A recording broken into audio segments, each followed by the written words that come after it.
Good morning, loonies in the bin.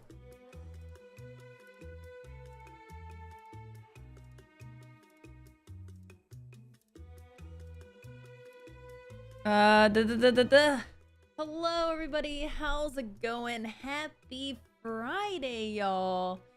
Why is my camera like... There we go. How we doing today, loonies? Good to see you. Oh my goodness, it's been a minute. It's been a minute. Do I even know how to stream? I don't know. I'm just here to make sure this whole CrowdStrike thing is explained correctly. It's not gonna be explained correctly. Are you serious? It's gonna be explained very incorrectly. I don't have a background in IT. I'm sorry, you're getting the loco lowdown, not the techie breakdown, okay? What's up, Chris? How's it going? Yeah, write me a script and we can put it on my prompter. This just in. That would be cool if you could remote access the script. They should actually add that as a thing. It's a great idea. Elgato, you need to do that. That's the thing that should be done. They are working on an update for the prompter where it will automatically move based on like as you speak, which is pretty cool. Like that's super sick.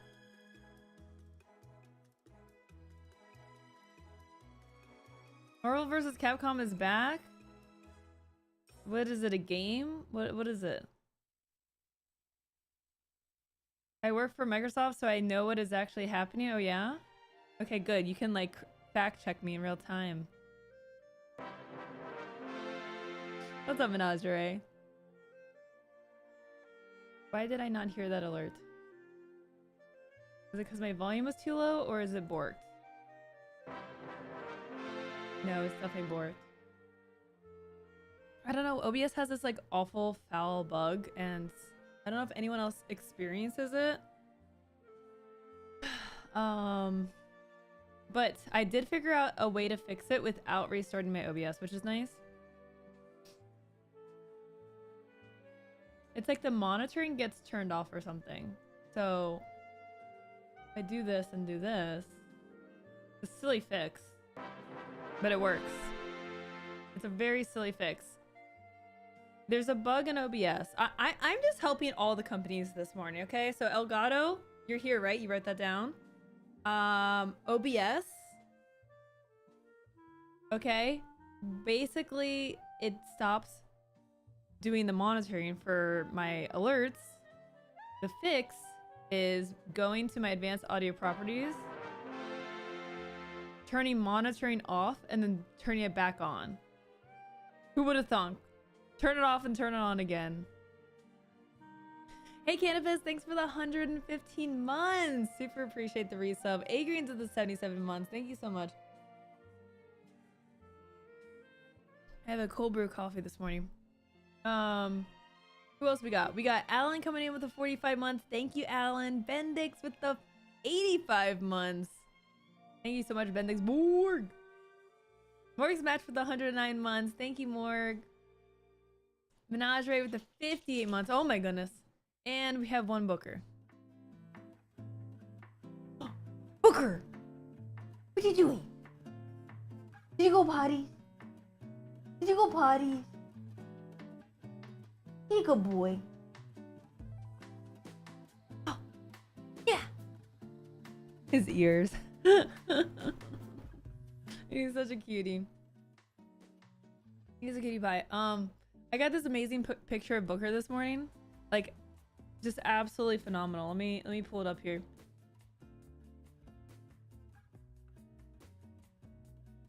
I'm gonna lower my desk slightly. There we go. So, Booker Booker, as you know, accident prone, has been dealing with an eye injury for the last couple weeks. So he's pretty much been wearing a cone most of the time. He's not right now because I'm like keeping an eye on him. Chris, why are you reading about something that I'm gonna cover? Okay, spoilers. Gosh. So he's been on cone duty while he heals from this ING, so it doesn't like, you know, itch his eye. I got this amazing picture of Booker this morning because the cone is like too big for him. I mean, it fits fine, but it's a huge cone for his size. This picture is amazing. I've been wanting I've been comparing Booker to like a Sith because the cone is so big that it just kind of flaps over his eyes and you don't see his eyes. And I didn't even realize I had like this Darth Sidious magnet. This Palpatine magnet. I have a Palpatine magnet. I don't know why, but I somehow managed to catch the absolute perfect picture of Booker. Like, there's nothing that can top that.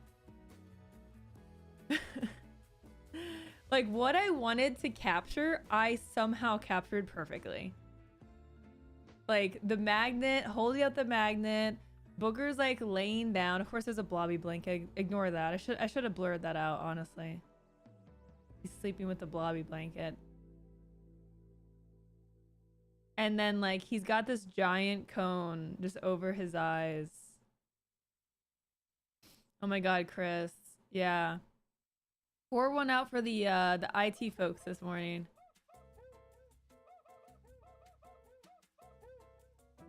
Blobby blanket equals best blanket? No, I don't think so.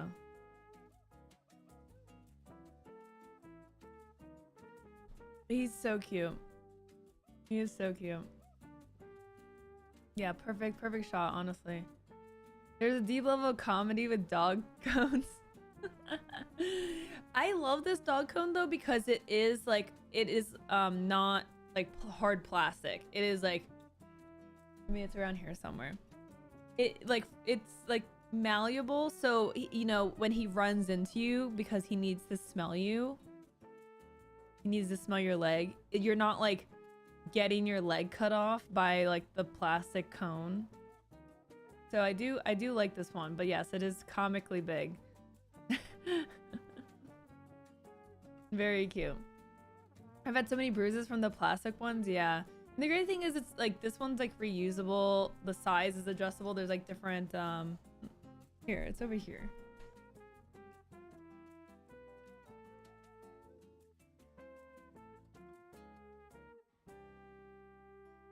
So it's what is the brand? Zen cone. So it works with a collar. This is his collar, and then it's so covered in hair right now. But there's different sizes, so much easier to use. Booker's looking at it like, no. Yeah, he doesn't really mind it that much, but obviously it's not ideal to have to wear a cone. Hey, Booker. He's just lounging right now. Let me see if I can pull him up. Oh, you can't see him. He's like, I can tilt this down a little bit. He's just like lounging.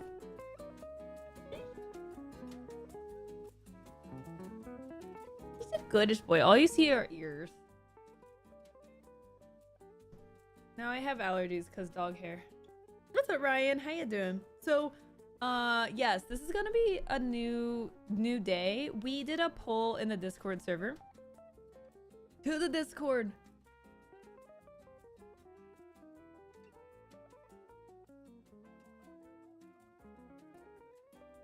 So,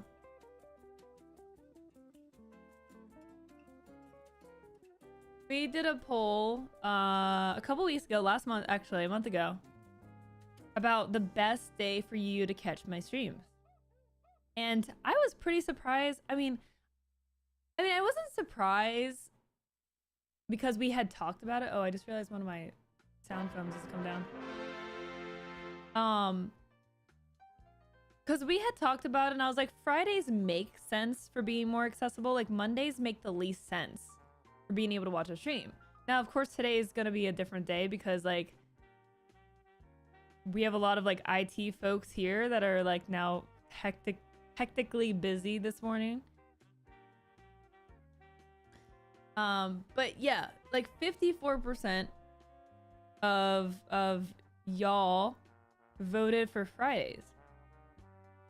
And Mondays and Tuesdays were pretty split. Which again, like, this makes sense. This makes sense. But yeah, I was pleasantly somewhat surprised to see how different the results were. Friday by far and away just like the best day for folks to watch. New day for Newsday. Yes. So the plan is we're gonna experiment with Fridays instead of Mondays for streaming. So we still get to like wrap up the week of news, right? Like it's kind of like a nice day to hang out and end. So it still makes a lot of sense to do. I'm up at stream time on Fridays every week for doggo watching reasons, so it's the best day for me. Well, nice. Did you vote in this poll? What, did you make your voice heard? Or did it just work out in your favor?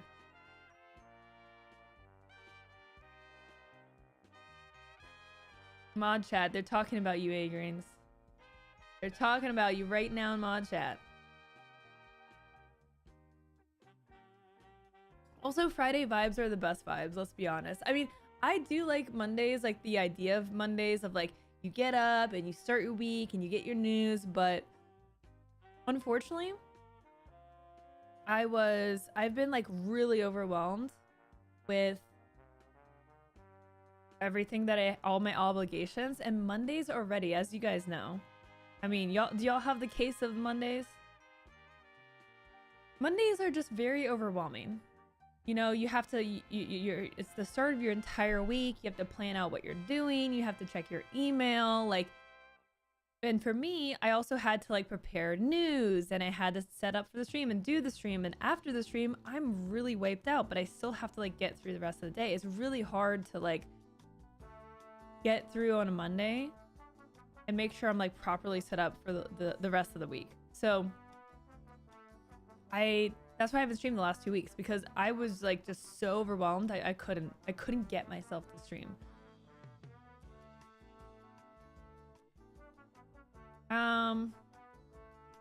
It's like getting back into work mode feels like climbing a mountain. Yeah, I mean, like, and Mondays, like, again, it's like all about setting up for the rest of the week, and it's hard to do that on you know, when you're trying to stream. Okay, Windows update. I'm not Windows updating right now, okay?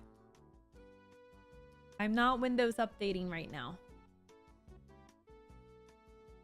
The older I get, the more I relate with Garfield. Do you also like lasagna? OSG, thanks for the 112 months. Thank you so much for the resub, y'all.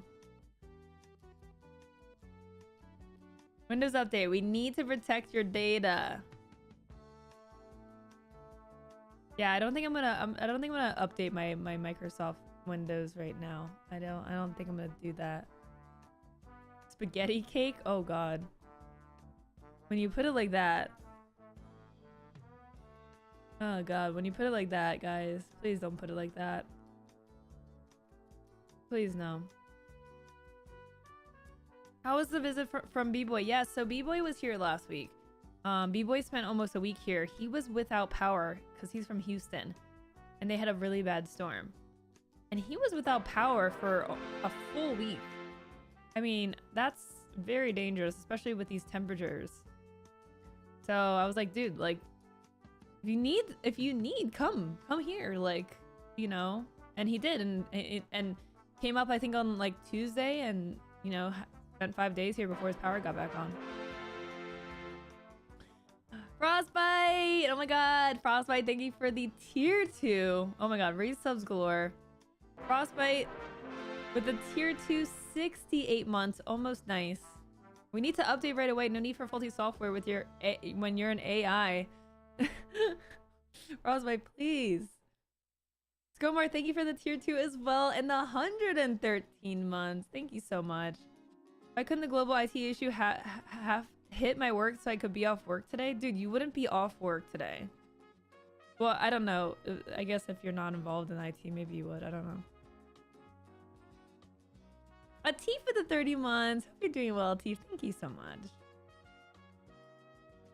I'm at work right now. Oh my god. I don't think you would want the IT outage, guys. Because for most people, it means more work and work over the weekend.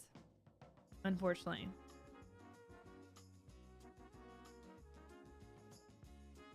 I need to adjust my chair. I want to sit up even straighter than I normally do. Oh yeah, there we go. Perfect. I love this chair. Y'all, I got a new chair. I need to get y'all my my link. I got a new chair and it is a game changer. I talked about it at DreamHack. I need to grab this chair. It's this chair. I need to grab this chair. I need to grab this link.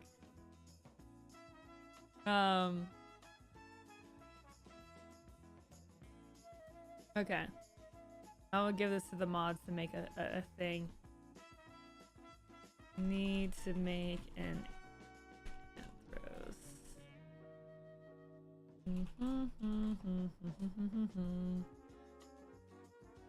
Okay, guys. So I got a new chair.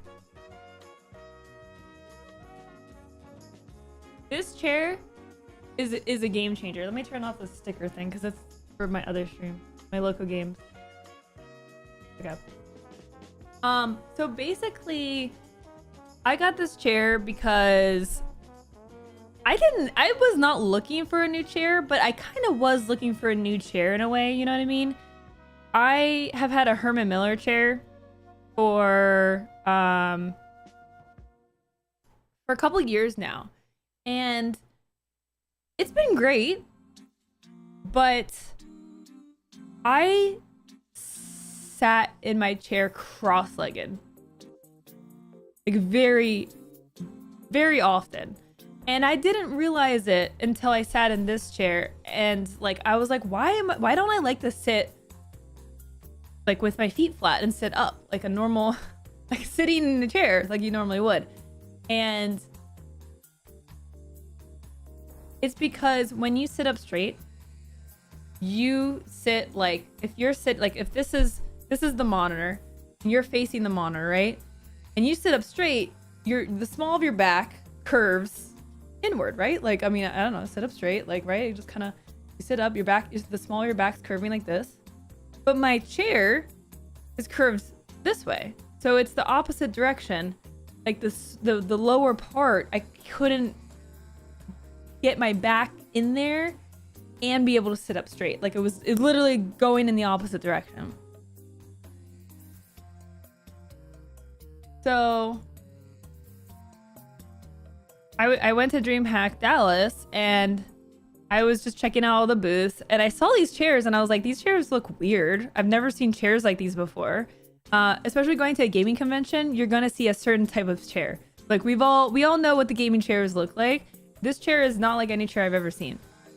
And so I just was like looking around and I saw like one of my friends was there and then, you know, he like crowded me into the booth and I started talking to the team at Anthros and got to learn about these chairs and sit in them and like understand what they do. And it is mind-blowing.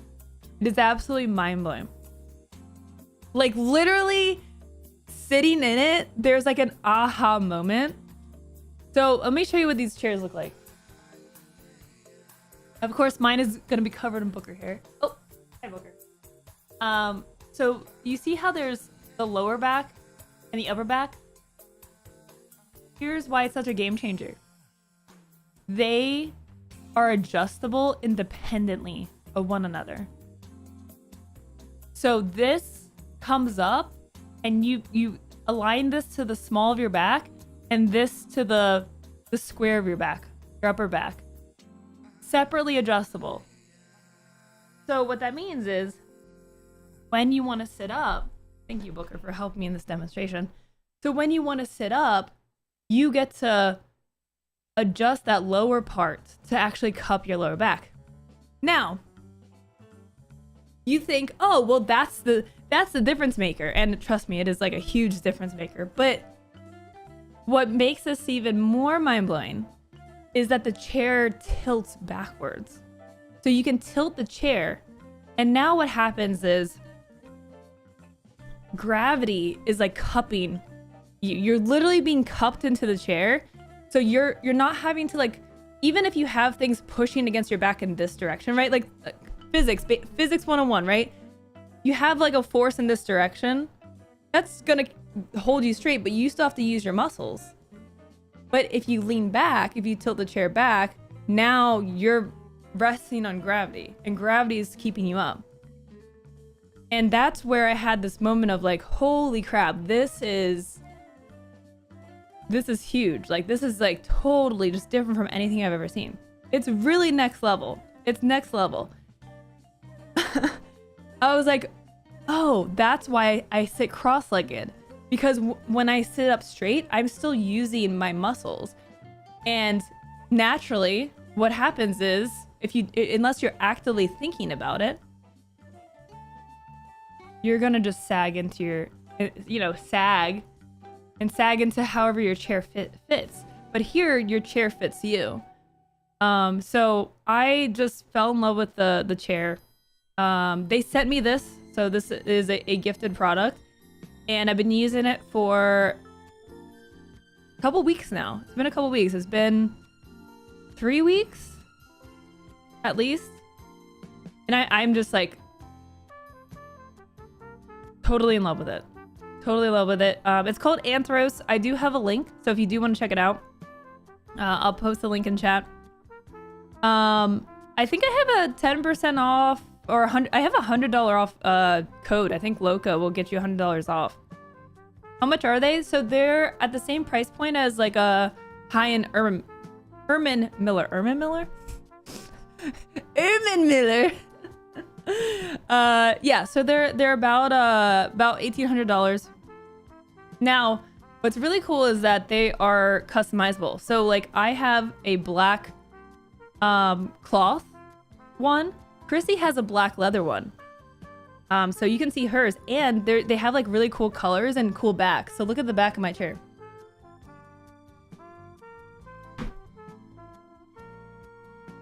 It's like a circuit kind of design. It's pretty cool. So there's a couple different customization options as well. The H is silent.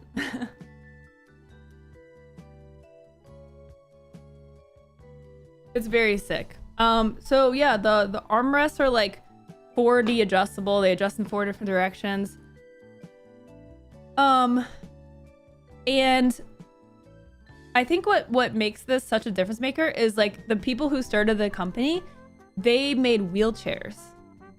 So they have like experience of making chairs for people of, all different shapes and sizes, right? So that I think is like a really, really, really cool thing. Like they're backed by, like physical therapists and doctors, and so it comes from like a scientific background. I'll stick to my uncomfortable chair. Oh my god, Braided! Come on, with all the money you spend on Legos, you sit in a chair more than you sleep in a bed. And people always say you should invest in a good bed, right? I mean, you spend like a third of your life in bed. But these days, we spend a lot of time sitting. I mean, I spend more time sitting in my chair than I do sleeping. So why not invest in a good chair that's going to support you? So anyways, I mean, whatever. I mean, look, I'm just giving you my personal perspective on how I feel about the chair. Like, y'all know I don't really vouch for things very often. Like, I don't really like put my word behind something. And I'm just telling you how I feel in the first like couple weeks of using this. But I am sitting up straighter. My feet are like more often flat, like actually sitting up. And I have noticed that when I'm sitting elsewhere now, I actually am naturally sitting up more straight. Like I'm getting like the muscles and the posture. Like I'm actually finally able to get used to sitting up straight naturally, which again is just not something that you'll do without having to be conscious about it. What chairs? It's called Anthros. It's called Anthros. You can look at them online. They have places where I think you can go and try them as well. So if you want to go and try it out, because I'm definitely someone who needs to like go and like sit in it. I highly recommend you go sit in it. This is my referral link in chat. So #ad. That is my referral link. And again, if you use the code LOCO, you'll get $100 off your chair. But yeah, I definitely recommend if you can go and try it, sit in it. Man, like it is awesome. The dangerous thing is then I forget to like, I have a standing desk and I'm like forgetting to like stand up, but it feels really good. Let me see. Let me unpause my alerts here. But why are my alerts way over there? Frostbite 1981 shared 1000 bits. Chat needs to vote for a name. Oh, okay. Okay, chat. Do we need to vote for a name for my chair? I could never forget my standing desk. How are you always here when I say the word desk? What's up, Racky? Alright, what should we name the chair?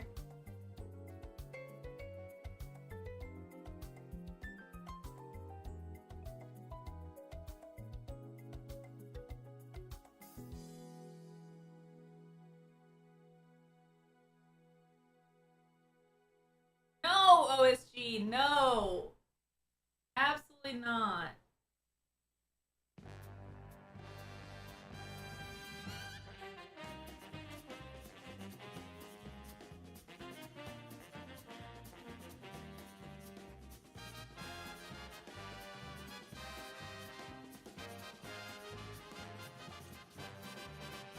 No, not Palpatine, guys. Oh my gosh. Really, Menagerie? Let me click the link and see. I'm on Chrome right now. Let me click the link and see.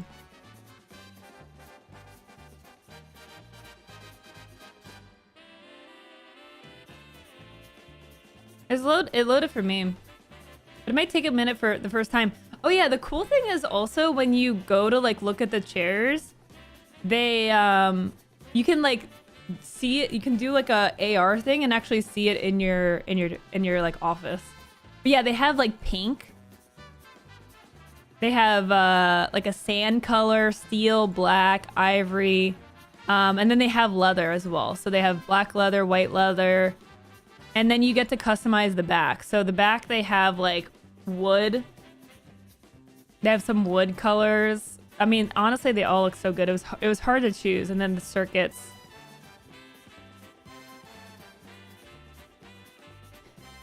XXX Sith Lord 5000. Okay, we're not calling my chair that. That's a terrible name.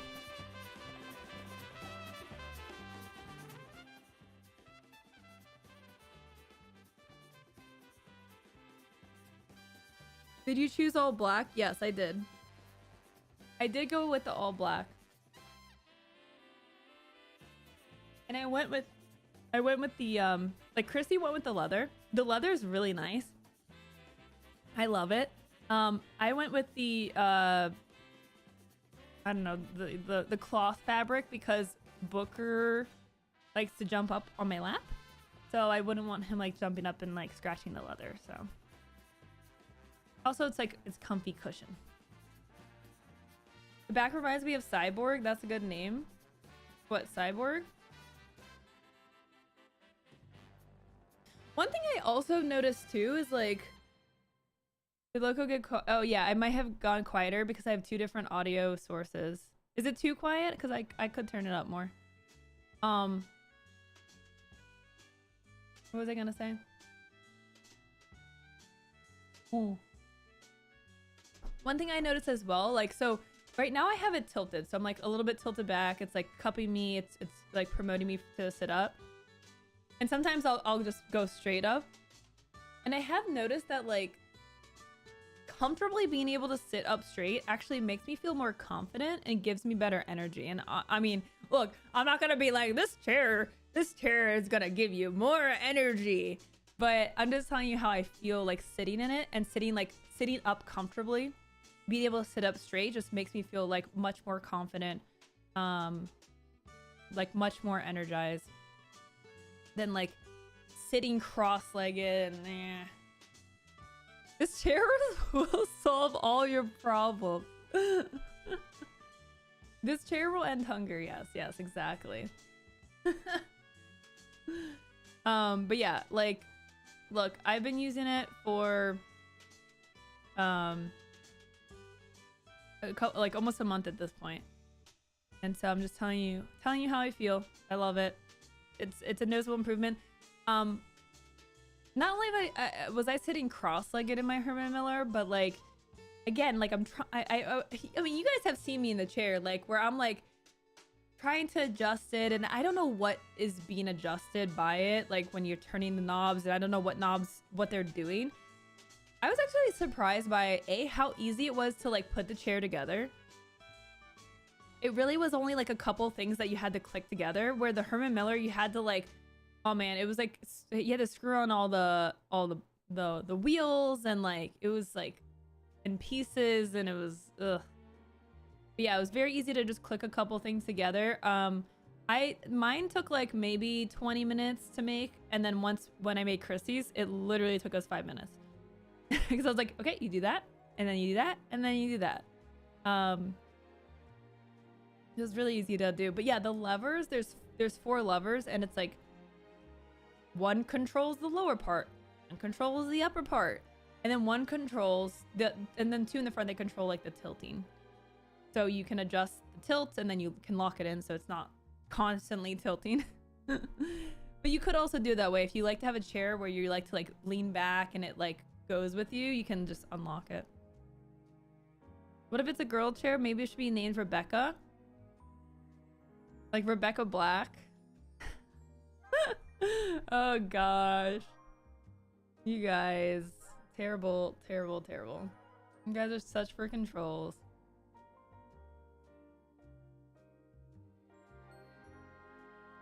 Okay, we gotta get to our news and stuff. So, the nice thing about Fridays is it's Friday.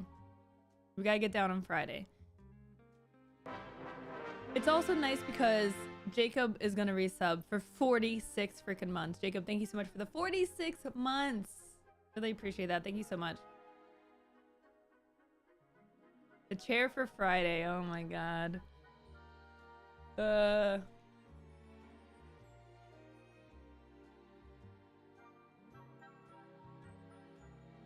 You ruined my day by saying it's Friday like that. Look, my chat does that every Friday, and now that I'm streaming on Fridays, that's a downside to streaming on Fridays, is now my chat's gonna relentlessly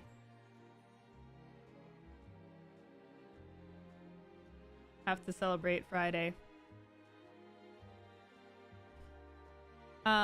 Frostbite, congrats on the 10 stream streak, by the way. That's pretty epic.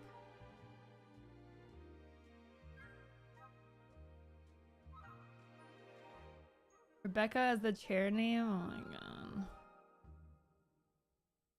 Got a news down on Friday. Yes. Speaking of news downing on Friday. Okay, so like a downside to the Friday streams is I do have like a hard cutoff at noon Central Time, which is 1 p.m. Eastern Time, because I do have like a weekly stand-up meeting for River. So my goal is to start an hour early than we usually do. So we used to start at 11, right? My goal is to start at 9. But honestly, my real goal is starting at 8:30 Central Time. 8:30 Central, 9:30 Eastern Time.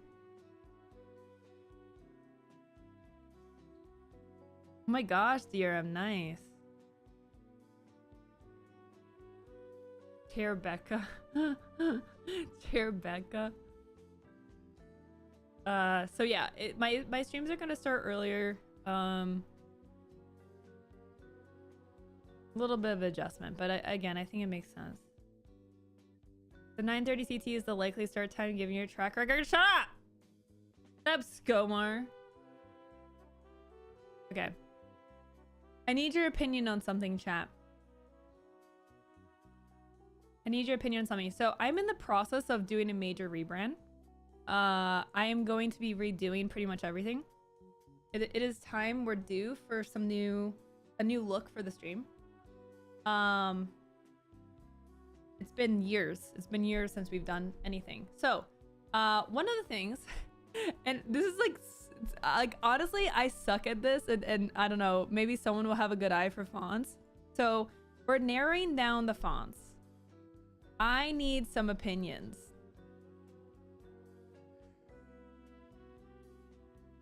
I need some opinions on fonts. Now, I will say what I have pretty much ruled out. I'm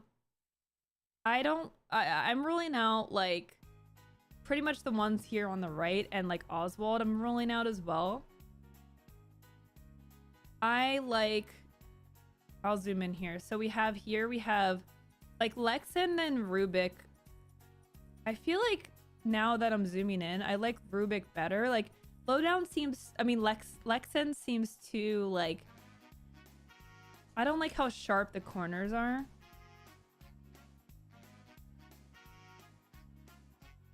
Rubik seems nice.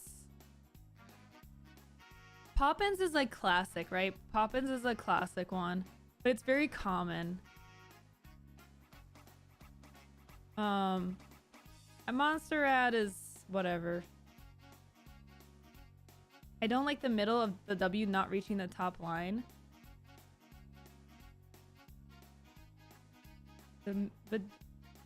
Oh, you like the ones that are like this? Montserrat you like Montserrat? So then there's these on these side, right? I think this is like too skinny. It's not bold enough. I think that the Baloo is too playful. Like, so what I'm going for here is I want like, we do news, right? We do have like a playful atmosphere, but we also do news. So I don't want to be too playful. What about Wingdings? Oh my god. Can it really stands out to me as well? Yeah, can it? It's like compact but bold, serious but not boring. You know what I mean? Can it has been one that stood out. So I'm glad you guys are saying that. What's up, Mellow Husky? How you doing? Red Hat is too weak to me. It's too skinny. It's too flimsy. So that's why I was like, okay, not this one, not that one. You like Redux Pro? I don't know. This one's out as well. So on this side, it's like, can it? And you know what? You know what I'm gonna do? Wow, are we gonna get to any news today? Okay.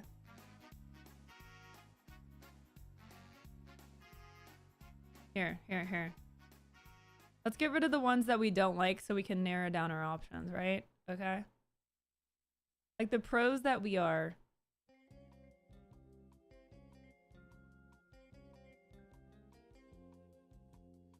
Okay, so Oswald is dead.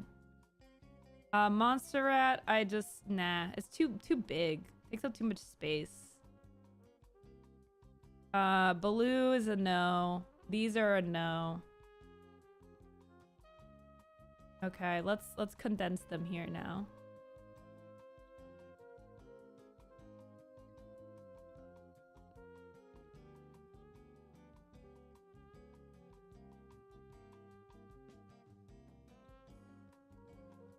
It's been hard.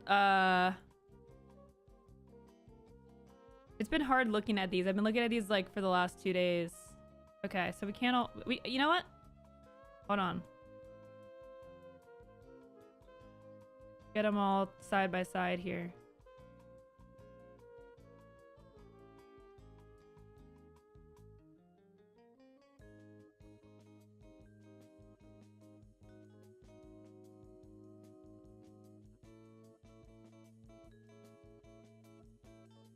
Trying to get them like spaced evenly. Okay. All right. Lowdown is losing meaning to me now. I know, I have the same problem.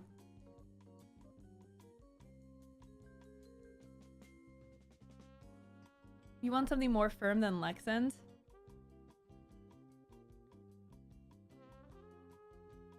So I feel like Lexend and Outfit are pretty similar, right? Like, I mean, the W is touching the top. The W's not touching the top here.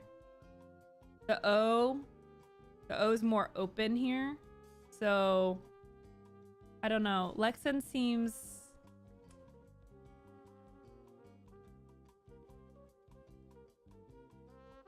It's hard, right? Like, it's kind of hard. I think Redux is out. I think Redux Pro, guys. I think we gotta eliminate Redux Pro. Are we in favor? You like Redux?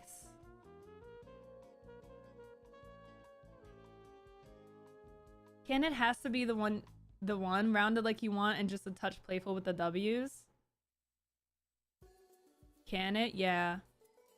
Like Rubik could be maybe too playful, you know what I mean?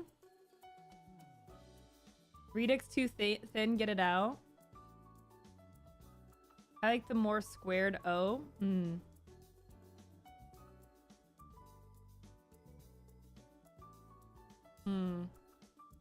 Okay. I feel like when you stare at it too long... Alright, so we'll come back to this throughout the stream, alright? Canon will be easier for graphics, I think, because it's more condensed. Yeah, I think the W is a little weird. But I do like how everything kind of like... It's... I don't know, like, it seems very even. Ah, thanks, Jeff. Thank you so much. There we go. Loco.tv/Anthros. All right, we'll come back to this, chat. Thank you for helping me narrow it down. We're getting there. All right, let's get into some news, chat. Let's get into some news here.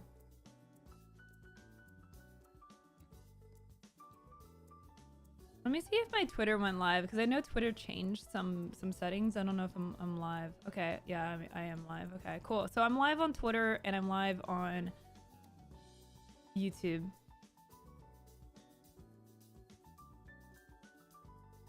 What's up, Fine Night? Happy Friday. Username, I'm still gonna be Loco. No, I'm not gonna change my username. Lowdown is like the show, and I think we'll probably lean a little bit more into it with the new iteration.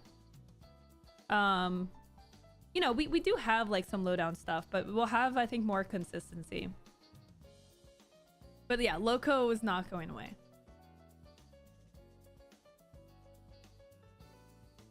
Hey Eternal, how you doing? All right.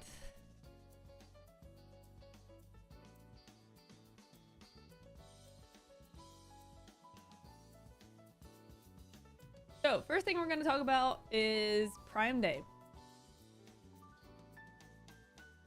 I'm going to turn off the music here so that my YouTube video does not get completely muted while we talk about stuff. Instead of a dresser icon, it'll be Loco in a suit. Yeah, so I think what we'll do is we'll move like the Jester stuff, like the you know, this kind of branding onto the Loco games. Because I should be able to move my alerts over there. And this is gonna have like definitely a new look. New colors as well. It's gonna be exciting. Okay. So, here we go.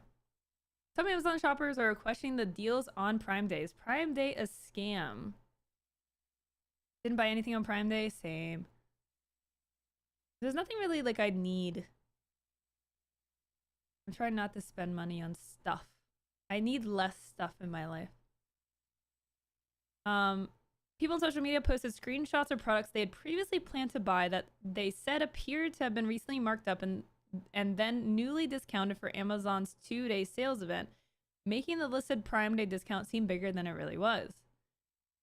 Google searches for "Is Prime Day a scam?" were up 300% over the past 24 hours on Tuesday afternoon, and the query was among the top 10 rising Google searches related to Prime Day. One shopper said they had their eye on a projector Monday with a list price of $89.99 before applying a 40% off coupon. But on Tuesday, when Prime Day was underway, the list price had changed to $116.99 And the Prime Day deal marked the projector down to $69.97 nice, according to screenshots posted by the shopper. A bathroom accessory set that was previously $69.99 nice with a $10 coupon to be applied at checkout was marked down on Prime Day from a typical price of $79 to $63. Another set of screenshots showed. Meanwhile, a leaf blower that was originally £80 was listed on Tuesday at £100 with a 25% discount. After investigating each of the above claims, Amazon disputed their accuracy, saying these shoppers had either missed the promo code, were comparing the Prime Day prices to lower prices that were not typical, or simply citing the wrong prices, aka gaslighting. The response is gaslighting. What? No. I'm sorry. You're looking at the wrong thing. That's just simply not true. You're crazy. You're just wrong. You're just straight up wrong. An Amazon spokesperson said the company works hard to provide clear and accurate pricing information to customers on our product pages every day.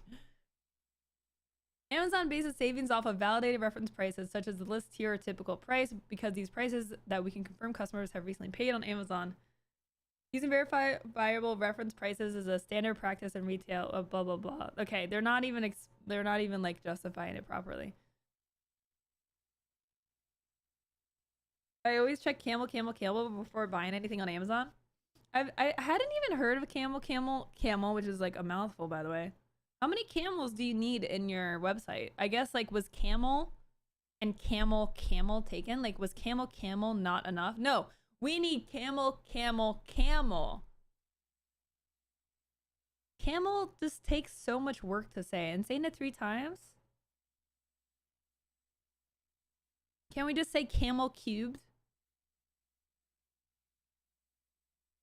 Camel cubed. I think that's a little bit better. Much shorter than saying camel.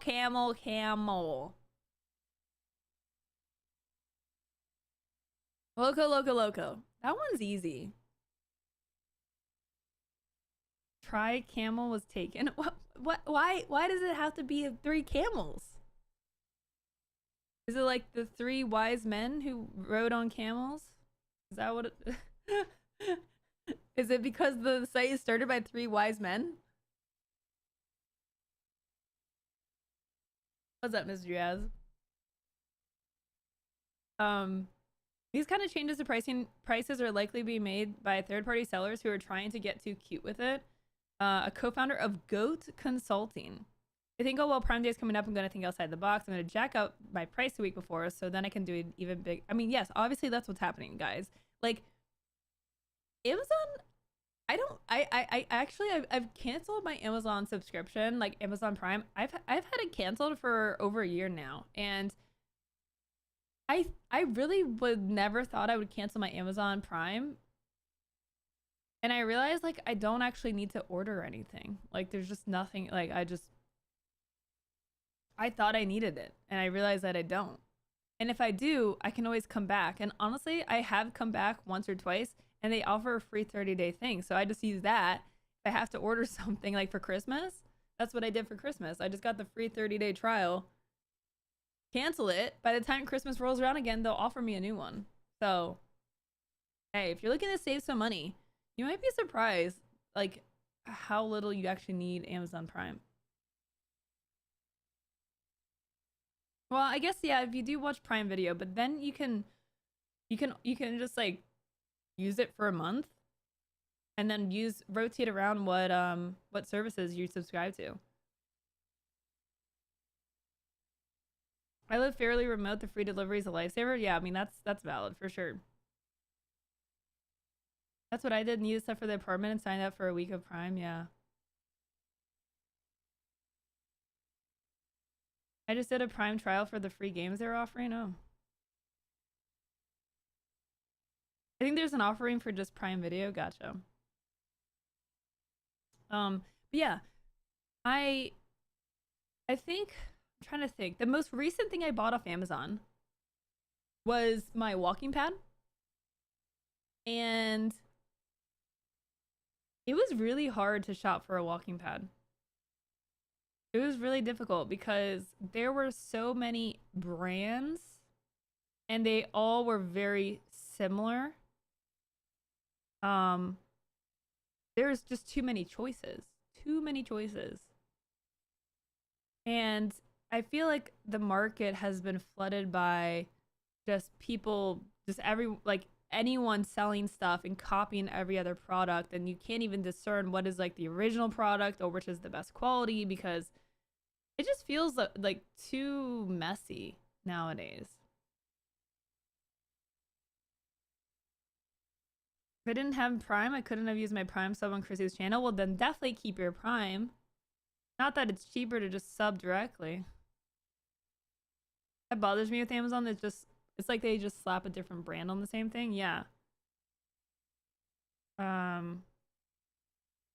Yeah, it's definitely, I feel like shopping is kind of like it's just a mess nowadays, but so many random duplicate products with different names. Yeah. I've gotten scammed too many times by fake products on Amazon, too many third parties. Ugh. Ugh. Yeah, it's gotten out of control. And like, so this does not surprise me that like these brands are just like increasing their prices so they can say that there's a discount even though there's probably no discount. And I mean, it's gonna work for most people. Like most people are just not savvy enough to like figure that out. So unfortunately it's gonna be a thing that's persistent. Prices that seem to shift right around Prime Day aren't a new trend. Bloomberg reported in 2022 that some prices posted on Amazon that look like they're marked down or labeled as a discount actually reflect the item's regular price. An Amazon spokesperson at the time told Bloomberg that the study didn't accurately represent the shopping experience today. Okay. But consumers seem extra irked about what they see as a bait and switch tactic this year, with one writing on X that Prime Day is a scam. I mean, yeah. Some shoppers warn that before buying a Prime Day find, they can use tools such as Camel Cubed and Keepa to track the prices of products in their carts. Amazon spokesperson told MarketWatch that comparing prices using price tracking tools may not yield accurate comparisons because they do not reflect Prime exclusive deal prices. Good one. Okay. Yurland said overall instances of such last-minute markups are rare. Okay. And the best deals on Prime Day are typically for products with high margins that can be sold at large discounts. That toothbrush that's $300 really is not that different from a toothbrush that's $40, so you'll notice that $300 toothbrush is now like $125 off. Like, then why does, like, it just, I just hate that it's like, why is it like that then? Like, crazy markups. Amazon has policies against price gouging, which protected shoppers during the pandemic from sellers trying to sell significantly marked up masks, for example. Still, the Federal Trade Commission last year accused the company of being a monopolist that uses its power to hike prices on American shoppers and charge sky-high fees on hundreds of thousands of online sellers. Even if some of this year's Prime Day deals may not yield the level of savings advertised, shoppers will see steeper listed discounts this year than in previous years. New Prime Day report by the company said electronics would have the biggest listed discounts at 22% on average. Despite surveys that show high levels of financial anxiety among consumers, shoppers are expected to jump on Prime Day deals. Adobe forecasts a record Prime Day with $14 billion in sales over the two-day event, up 10% compared from last year. Jeez. Credit card delinquencies are up year over year, but many consumers are using other forms of credit, with Adobe expecting more than $1 billion in Prime Day sales paid for with buy now, pay later. Ay, ay, ay. We're just putting a complete stranglehold over, like, people's finances, really. Hey, what's up, Captain Dylan? How you doing today? Happy Friday. If you use all 12 Prime subs in a year, get free Prime games, order from Amazon a lot, and use their streaming service a lot, then the value is there. Oh yeah, for sure. Like, I'm just speaking from my experience. I'm not telling everyone to cancel their Prime. Like, if you order a lot of stuff, like, it's gonna be worth it for sure.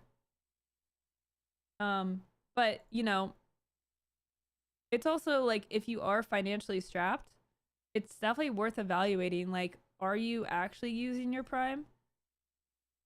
If you're not buying stuff every month, you know, try to try to cancel it, see what happens. Like you can always renew it.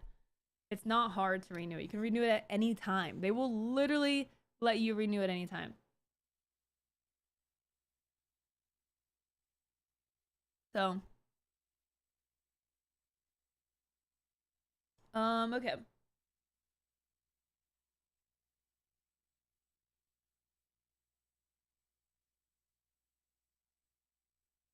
Next article. Music labels sue Verizon for more than $2.6 billion. UMG, Warner, and Sony are among the labels claiming Verizon encouraged subscribers to commit copyright infringement with lax policies. Powerful record labels including UMG Recordings, Warner Music, and Sony Music filed a lawsuit Friday accusing Verizon of intentionally ignoring its customers' copyright violations for profit. The plaintiffs say they're entitled to as much as $150,000 per violation under the DMCA, which could add up to as much as $2.6 billion. The lawsuit includes a list of 17,000 tracks from artists or bands, including Elvis Presley, blah, blah, blah. The labels say they sent nearly 350,000 infringement notices to Verizon since 2020, alleging that the company ignored people repeatedly cited for illegally sharing files because they pay more for a faster, better internet service. Verizon's failure to take meaningful action against its infringing subscribers drew subscribers engaging in internet piracy to purchase Verizon's services, so that those subscribers could infringe plaintiffs' copyrights and avoid obtaining the copyrighted content through legitimate channels. Infringing subscribers were drawn to Verizon services both because of its lax policies concerning copyright infringement and faster internet speeds that facilitate the use of P2P protocols for those willing to pay more. P2P is peer-to-peer. Verizon fostered a safe haven for infringement in light of its lax policies and thus encouraged its subscribers to infringe.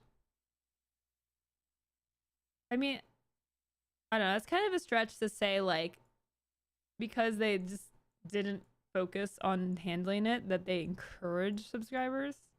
That's a bit of a stretch. The specific infringing subscribers identified in plaintiffs' notices, including the particularly egregious infringers identified above, knew that Verizon would not terminate their accounts despite receiving multiple notices identifying them as infringers, and they remained subscribers so that they could continue illegally downloading copyrighted works. Yay, subscribers getting sued. You guys better watch out, okay? Because I mean, you know, I could sue you guys for infringing on my channel content and trolling it. The suit charges Verizon with both contributory and vicarious copyright infringement, asking the judge to award labels the maximum penalty, which is not going to happen. Previous copyright battles have included Viacom versus YouTube, with the latter arguing successfully that it qualified for the DMCA's safe harbor provision. With a $1 billion judgment against Cox Communications was overturned on appeal, with the court saying the ISP didn't profit by ignoring music piracy. So there is a similar case out there. Where's my fidget cube? Fidget cube, where are you? I don't have my fidget cube. Sad day. We are creating content. Are you creating content? I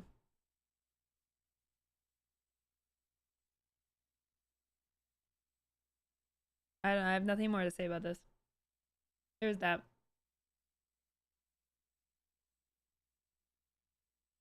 New article.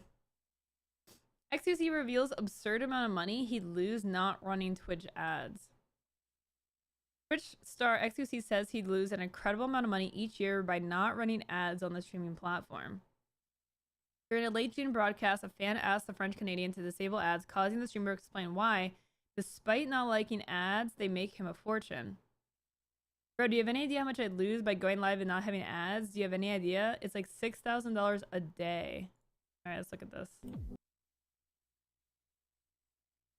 Bro, do you have any idea how much money I lose every day by going live and having no ads? Do you have any idea? Okay, hold on. Let me slow down the video here. Oh, it's normal playback? Okay, let's go 0.75 so we can understand what's being said. Bro, do you have any idea how much money I lose every day by going live and having no ads? Do you have any idea? Okay, so he said, do you have any idea how much money he would lose if he did not run ads? It's like $6,000 a day. You know what? Watch this. That would be 5 times 6,000. The one click I did the other day that removed the ads literally made me lose 2 mil this year. Just for you. See?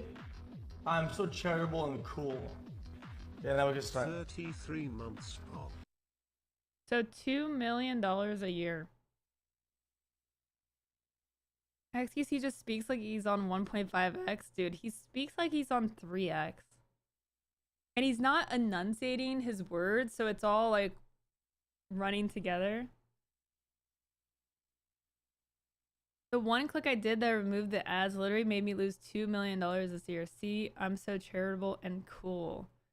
Of course, the number would be more accurate if XQC streamed every single day, but it's still, well, I mean, doesn't he? Does he not stream every single day?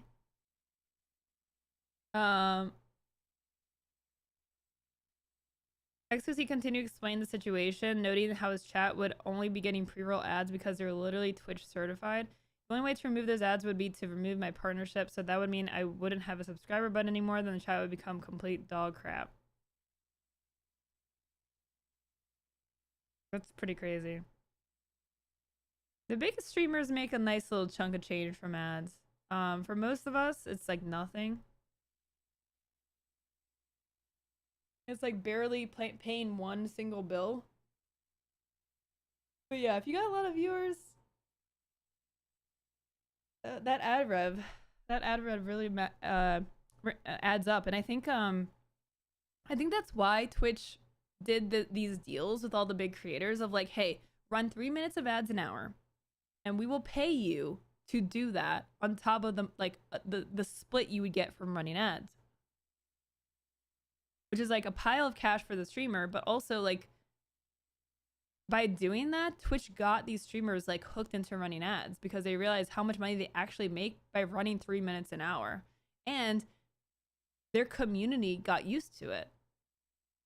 And if all those viewers get used to running ads or get used to like experiencing ads, then the rest of the platform gets away with running ads, right?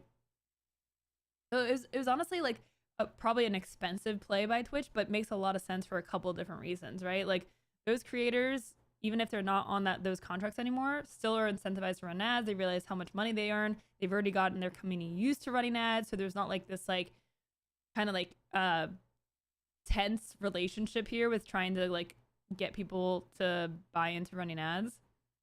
And then again, like the rest of the community, it's easier for smaller creators to run ads because again, people on the platform are used to it. 6,000 a day is crazy. I would stream every day if I was making $6,000 a day just from running ads. I mean, no wonder he streams so much.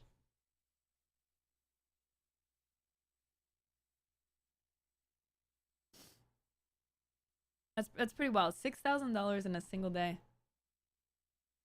When they run ads, they get more advertisers. Yeah, I mean, they go through inventory, right? Like, it's, I mean, very good for Twitch to, like, you know, get through their ad inventory.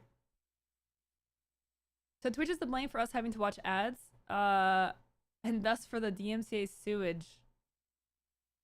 I mean, for running ads? Is Twitch to blame? I mean, yeah, like, they have the ad incentive program, which isn't really, like, an incentive program anymore. It's pretty much just run 3 minutes an hour and you'll get like a better ad split. There was a creator that recently, I think he ended up posting a video about this actually. Let me see.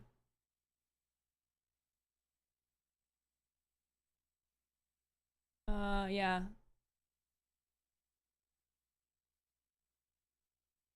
So this streamer Mtash posted this video last week, how I lost $500,000 on Twitch by not clicking a button.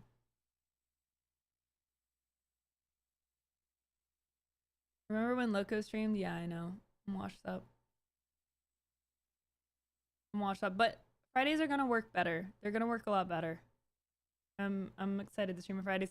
I already feel a lot better streaming on a Friday. Like, you know, I don't have the underlying like, oh my gosh, like I have to like catch up on all these things and get ready for the week, and you know, I don't have like that stress.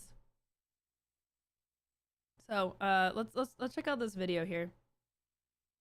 So for those who don't know MTash, he does a lot of Destiny content.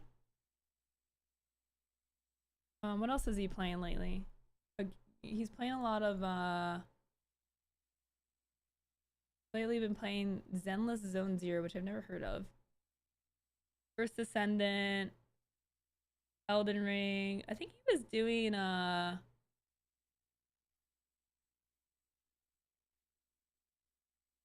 Genshin Impact. He was doing a bit of Genshin Impact as well. Okay, so he's a variety creator. He averages about 1,000 viewers. So just so y'all know where we're at here, 1,000 viewers. Lost anywhere from $300,000 to $500,000 USD or more on Twitch. This is sickening, and I want to walk you through how it happened, because I guarantee anyone who is a Twitch streamer, anyone who's full-time, may be in the same boat. And I don't blame you, because I like to think of myself as like a pretty smart businessman. Yeah, no, I'm an idiot on this one. But it's not my fault. It is Twitch's fault. I'm not gonna sue them. I'm not gonna, like, it is all on me, but holy cow, if you could have given me the proper data, none of this would have happened. I guarantee this is impacting someone else. Let's get started. So, some of you might have seen posts like this. My boy Gathalion is posting his ad incentive, running 3 minutes of ads, 133 hours streamed, $21,000. Now, this is an old post. Things have changed, but I kept seeing stuff like this, and I went, what? What in the hell? Because I was like this guy, It's Jabbo. It's Jabbo had a very similar experience to me. He says, I've got 600 to 750 viewers on average. People around my size with the same-ish hours are being offered $1,500, $2,200. This guy's getting offered $300, $267. This is the exact same thing as me. Back in the Genshin days, back in the heydays, I would have 4,000 viewers on average. I was streaming crazy hours, and my offers would be $400. Hey, MTash, run 7 minutes of ads for 140 hours streamed, and we'll give you $400. No. Why would I ever do that? And even today, they might have changed it a little bit, but if I look at my average viewership, the hours streamed, the amount of ads playing, I look at this number and I say, I don't think that's worth it. But all... So these two different images, this is how the ad incentive program has changed. When Twitch launched the ad incentive program, it was basically, you get 3 offers, you click on an offer, you have to you have to select an offer. And if you do that, it'll automatically run the ads for you, and you will earn this much money, not per hour, not $200 per hour, per month, basically. For a month, you get that.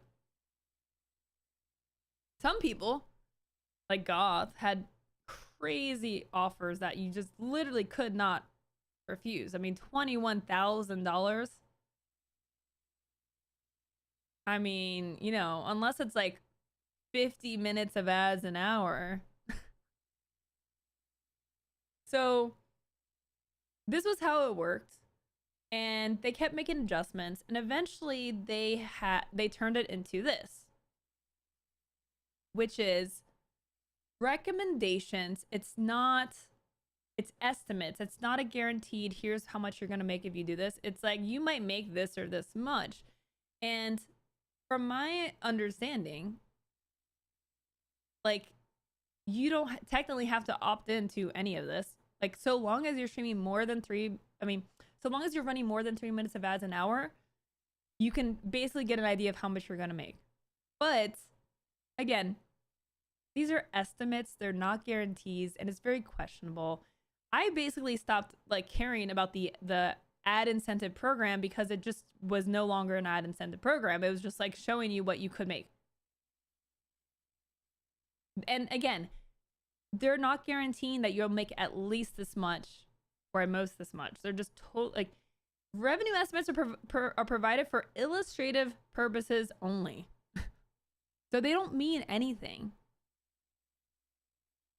I have been losing, or not getting, I guess.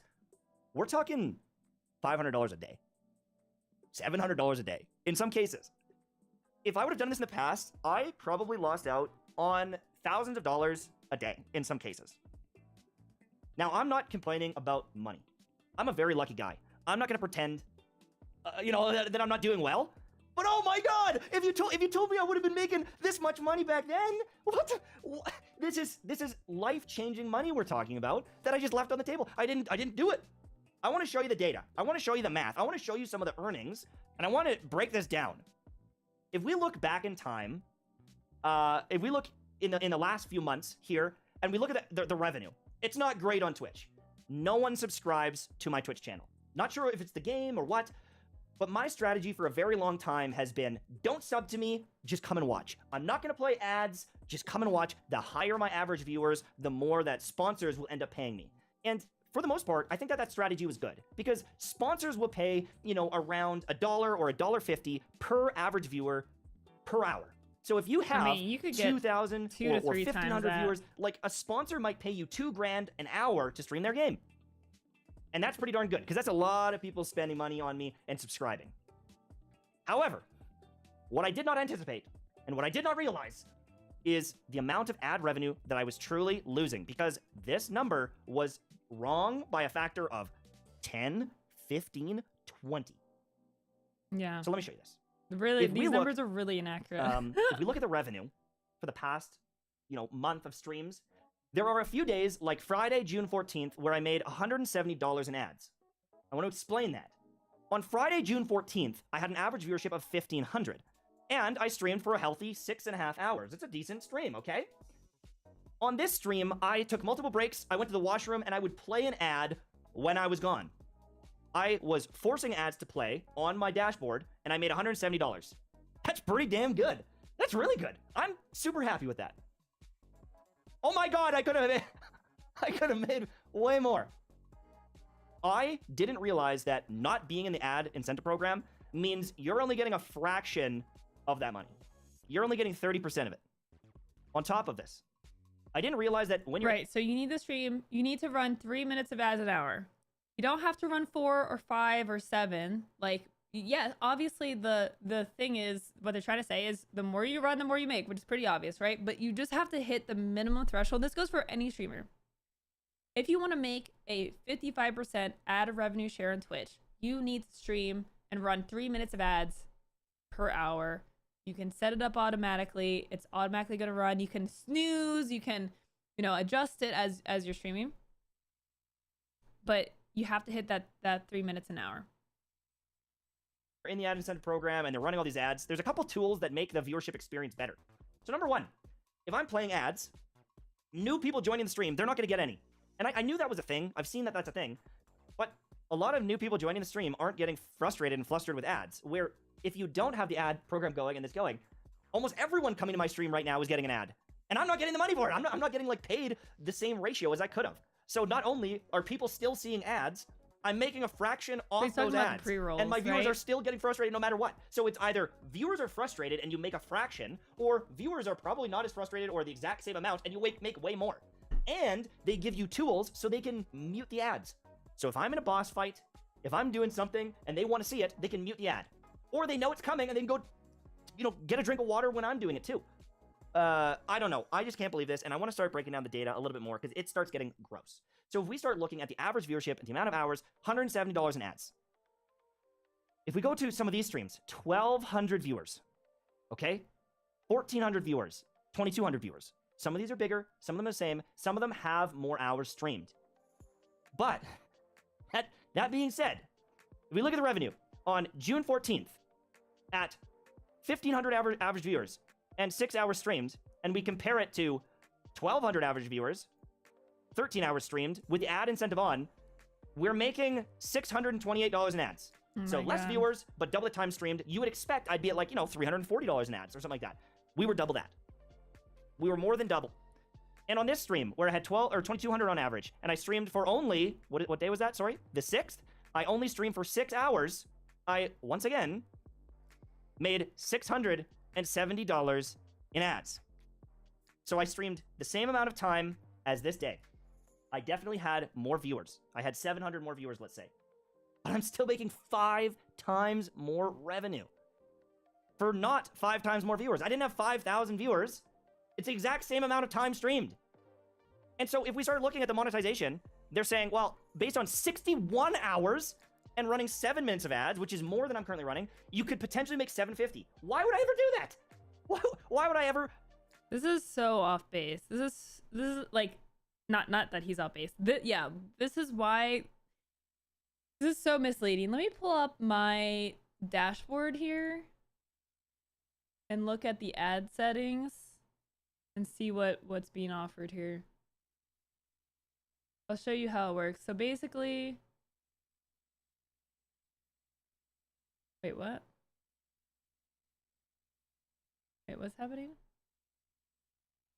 Okay, wait, hold on. Opt in to earn a 55% ad split. Select from any recommended earning estimates. Stream as much as you like and opt out anytime.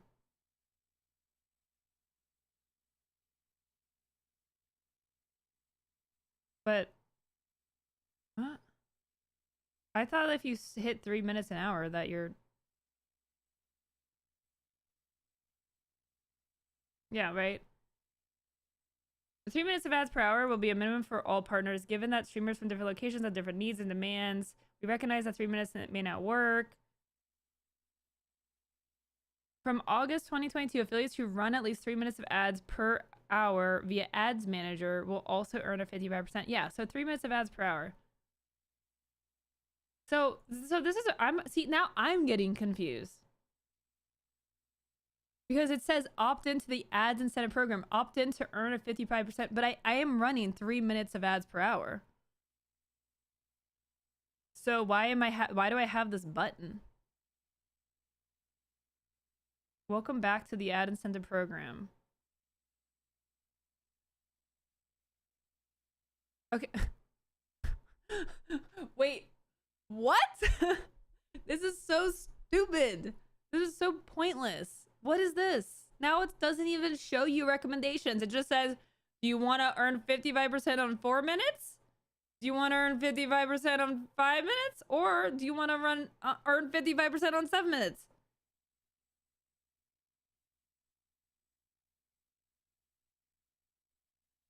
I don't want to run any of this amount. I don't want to run more. I'm not running more than 3 minutes an hour. It's not happening. So, but why is it giving me an opt-in to earn? I should be earning a 55% split. I am running. Yeah, see? So look at this. It's very confusing. 55% is my revenue share. Pre-rolls are disabled.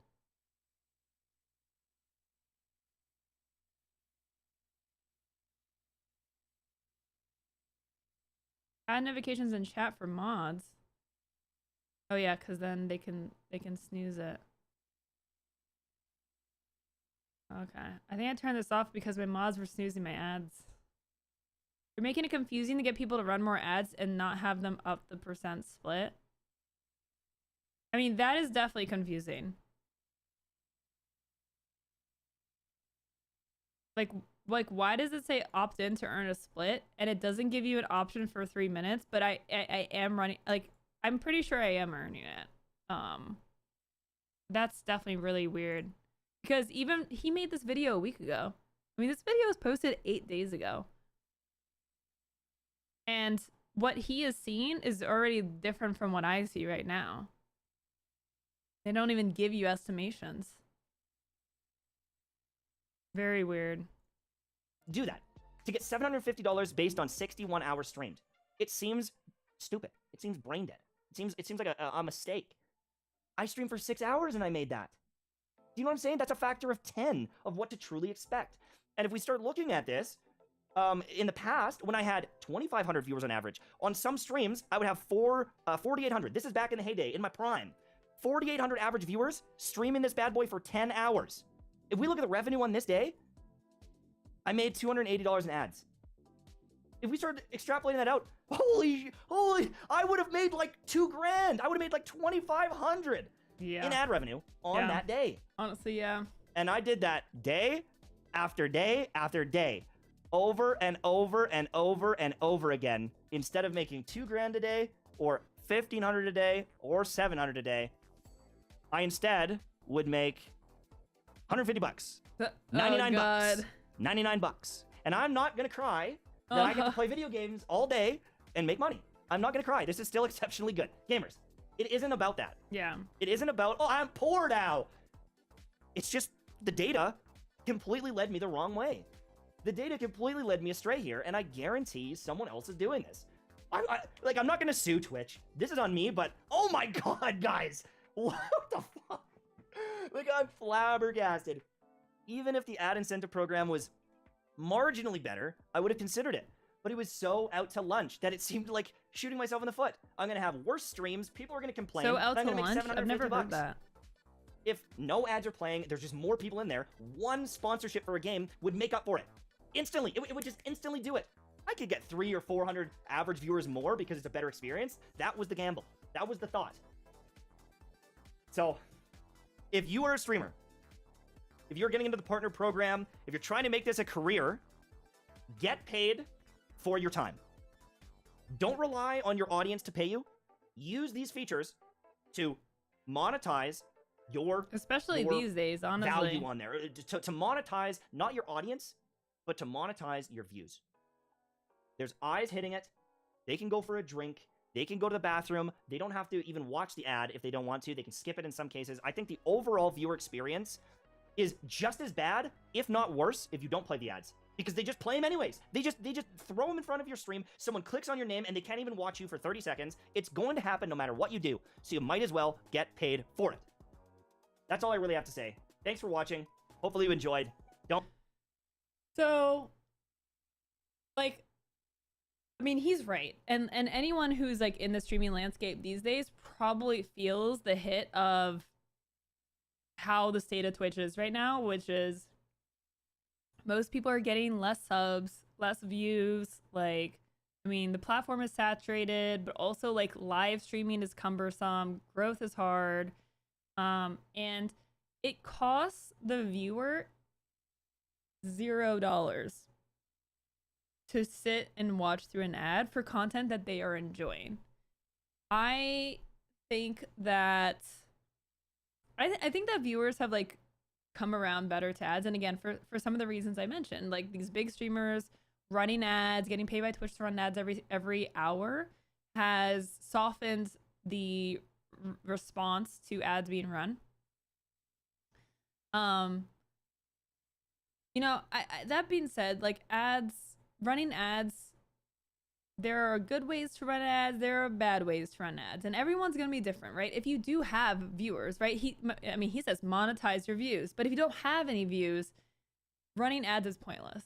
Like, if you average less than 20 viewers, I mean, what is the point of running ads? Your views are more important than the money that you're making. Unless you are making a substantial part-time income or full-time on streaming, you should not be really running ads. You should be focused on growth. You're doing this as a hobby. Maybe you want it to become something more substantial. Your number one thing should be growth. The best experience possible is to not run ads every hour. Yes, there's a pre-roll you have to eat. If you take a break and you're going to be gone anyways, you know, communicate that to your audience. Say, hey, I'm getting up. I'm going to be gone for a few minutes. I'm going to run some ads. You're not going to miss anything. It supports the stream. That's fine, right? That's totally fine. But if you're just automatically running ads every 8 minutes and you're not communicating that to your audience and people are missing like a boss fight or gameplay or something like really critical, it's going to cause friction with the community. You know, this is a live experience. So running ads on top of live is, it can be frustrating. So just make sure you do it right. And And yeah, don't obsess over ads, or don't obsess over this video, how much you could make if you're only averaging like 10 viewers or anything. Just keep working on growth, giving people the best viewing experience as possible. But yeah, for people where this matters, look, you can set up 3 minutes an hour, not think about it, and you know, qualify for that 55%. It's definitely confusing, even more so, looking at that ad incentive dashboard. Very, very confusing.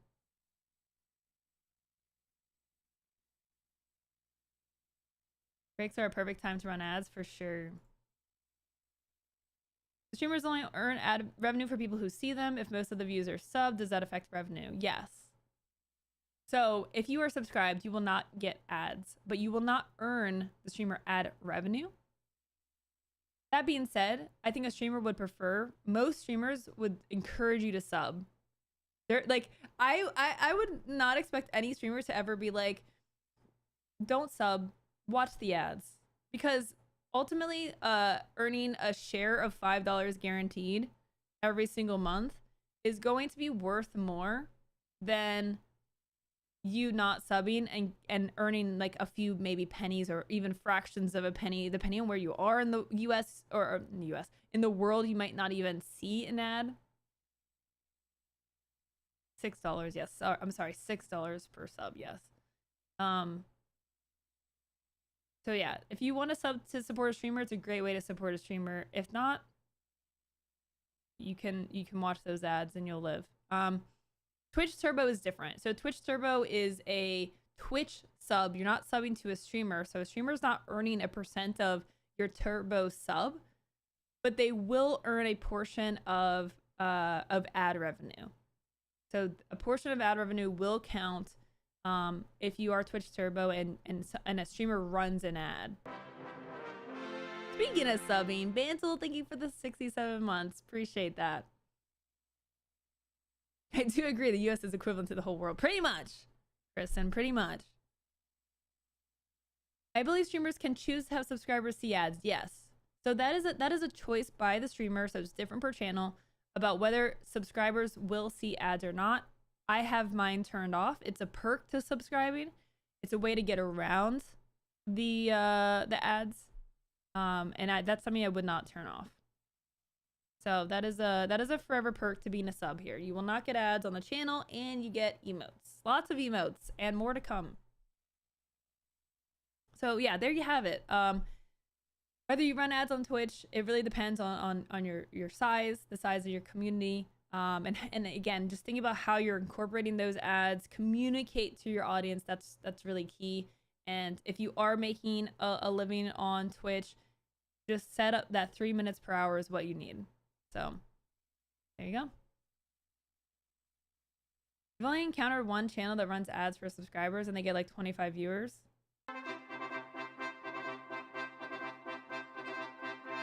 Yeah, that's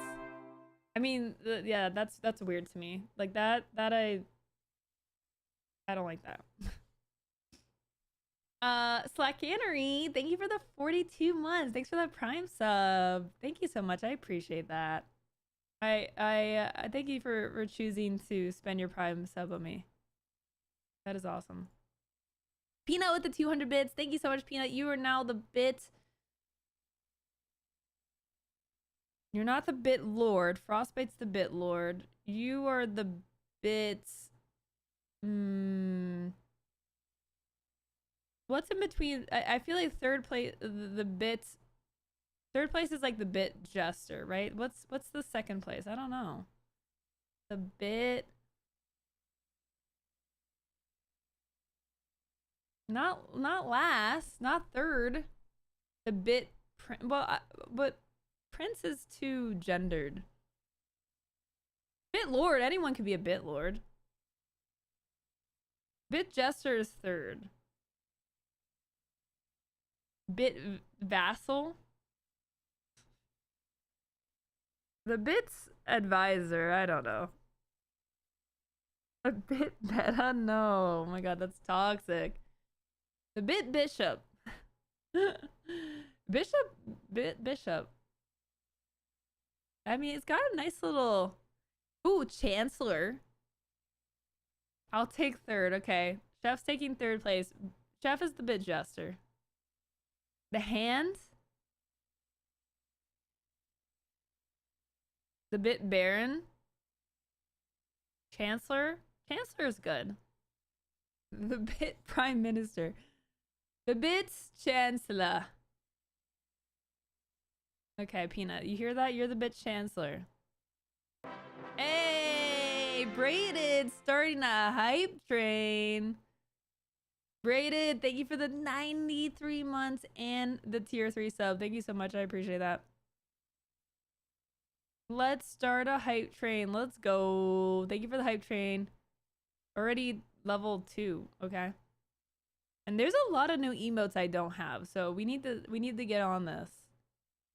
Book Snail with the 201 bits. Okay, you are now. Where's the leaderboard? I can't see it. It's behind the hype train. You're the bit chancellor now, and Peanut, you are the bit jester. There we go. We got there. We got there. Oh, speaking of I don't know. Whatever. Look at these fonts. What do we think? Let's take another look at these fonts. Chat, I need to decide on a new font for my brand. We're getting another look at this. Fresh eyes.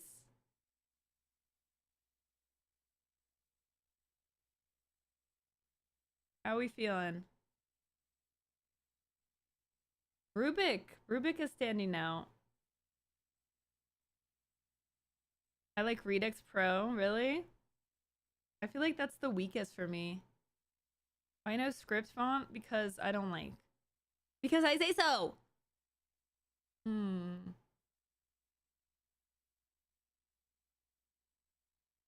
Maybe change colors to see if that affects what you like.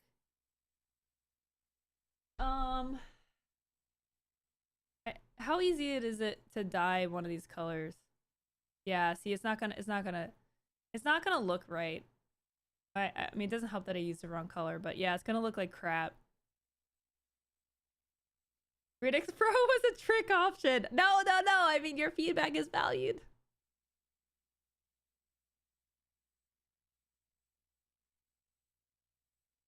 Can we see the rest of the alphabet? I mean, if someone wants to put that together. I think I'm still Team Canon, but I also don't know if it's going to be a huge difference once it's the single word mark by itself. I mean, it's going to be used for, like, the topic, right? Like, the topic of the stream, my name, like, it's going to be used throughout all the text underneath the stream, maybe, if I update that eventually. I'm not liking Poppins for the O and the W, really? It does seem like the O and the W next to each other seem far away, right? On Poppins. Poppins is also like very common, so it's you know, it's kind of becoming like, it's like kind of like the default for a lot of things. Yeah, I think the O and the W on Poppins is, you know, now that you bring that up, it's braided. Oh my god. Shared 5,000 bits, Bitlord. For now. Okay, Braided is the Bit Lord. Frostbite is the Bit Chancellor.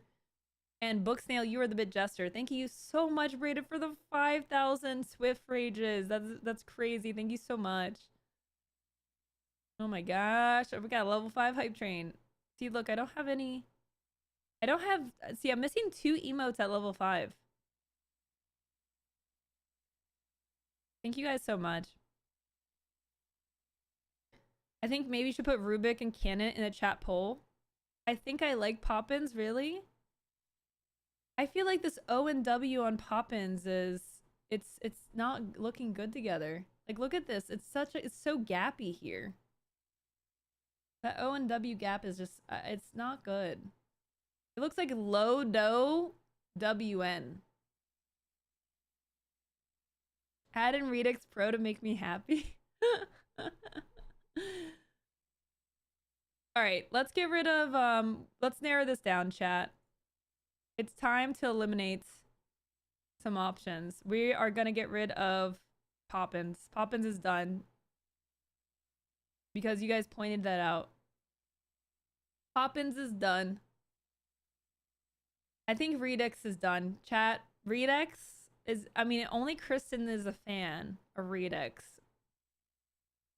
It's too weenie for me. I feel like it's too weenie. It's not like newsy. Like, picture this font in the topic bar here, right? I wonder if I can change the font. I don't know if I have any of these fonts. Let me see.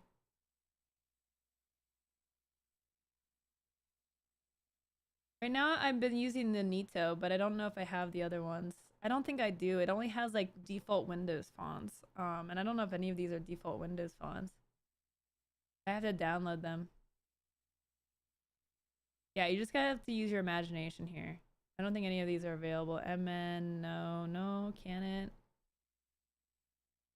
No, okay. It's too thin of a font. Reader Pro looks more like handwriting. Yeah, but think about, it's not about what font is your favorite, right? We're trying to decide on what font makes the most sense for my stream. So like the topic below the stream, right? We do news content, right? So headlines, we're doing headlines, news. There's a touch of like silliness to the stream, but we also don't want to be taken unseriously when we do our news, right? So to me, Redux is like not, I'm not seeing like this is news, this is breaking news type thing vibe. Like I'm not getting that from Redux. And it's also the W takes up so much space. I think I've convinced myself that Redux is out.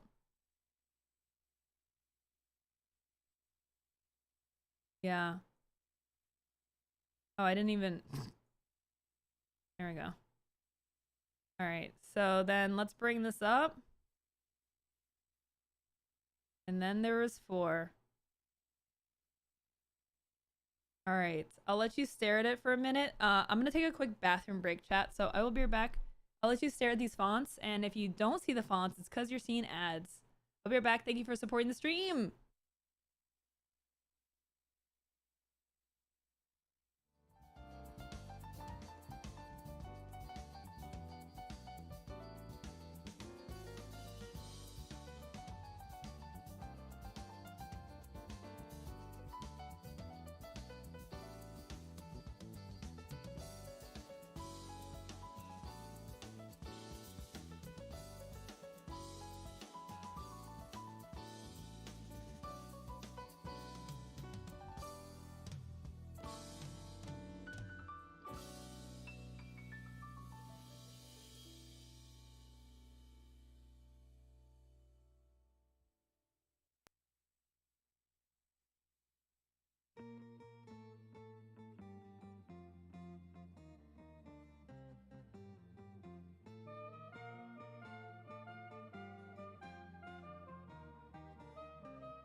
Alrighty, chat.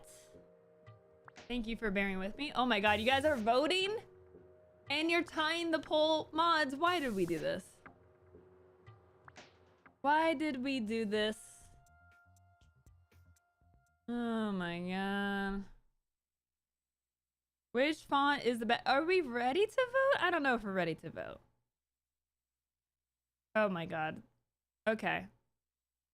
We're not voting yet. Rest your eyeballs for a minute. We'll come back to this. We gotta get into some more stuff. We got more to talk about here. Alright. Amazing poll, by the way. Alright. So, let's talk about the CrowdStrike situation. I do have an article pulled up, but I'm just gonna grab, because it could be, let me see if there's anything like recent.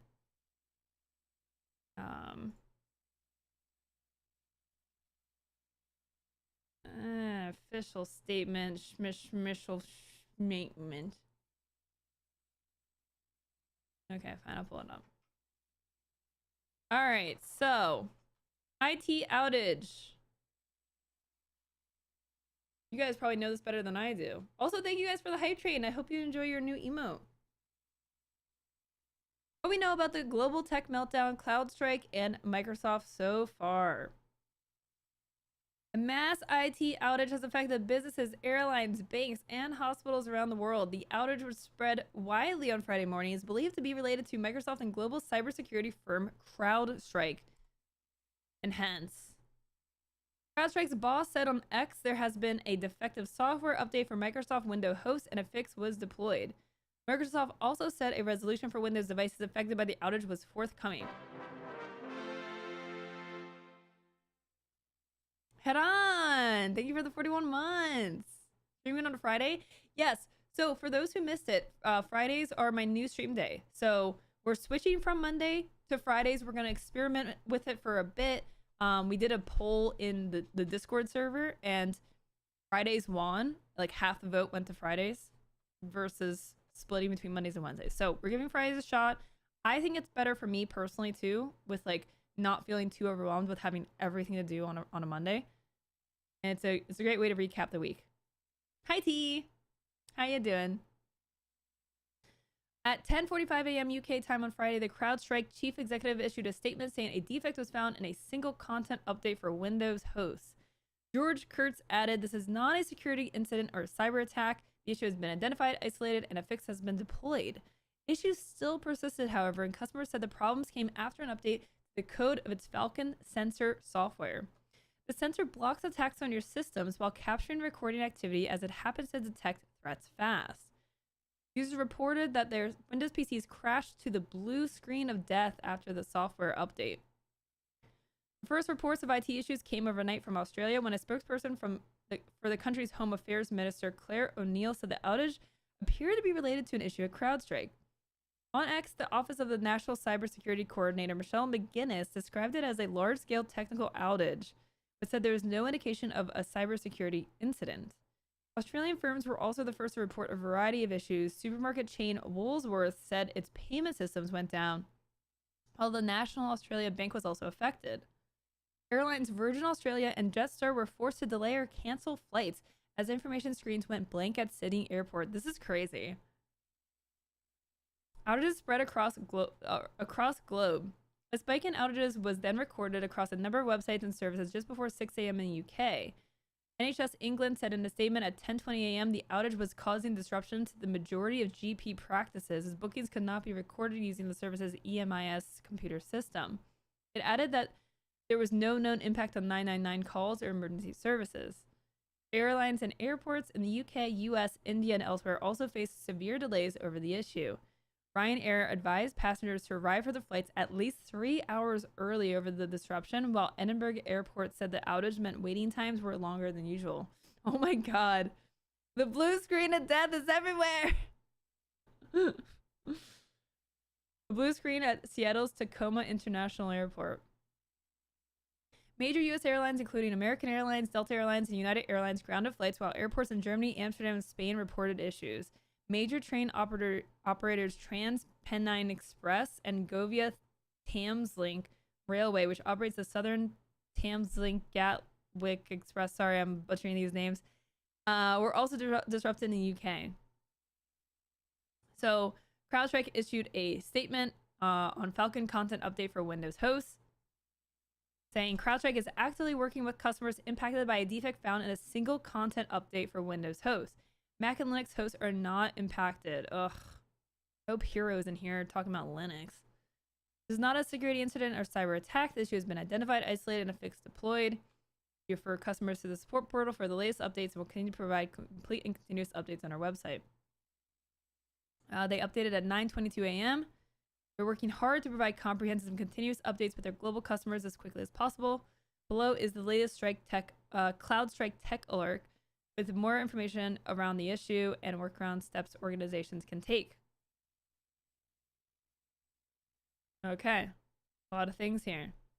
So, I am joined by our resident IT tech analyst, Flamegoat. Come on in to the show live. Come on down. Am I visible? Yeah. No, I'm visible. Excellent.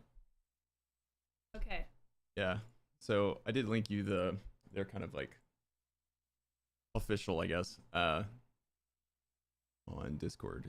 Is that it? Oh, that's it? All right, scroll down a little bit. I just want it for reference.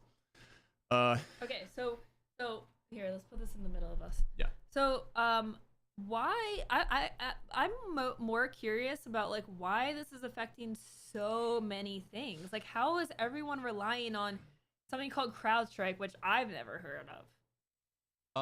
I mean, this is, there's a lot of companies that are kind of like Apple that own a large market share that just aren't as famous as Apple, right? CrowdStrike's one of them. Companies that I've worked for in the past, I won't specify which ones, but maybe recently, also use CrowdStrike.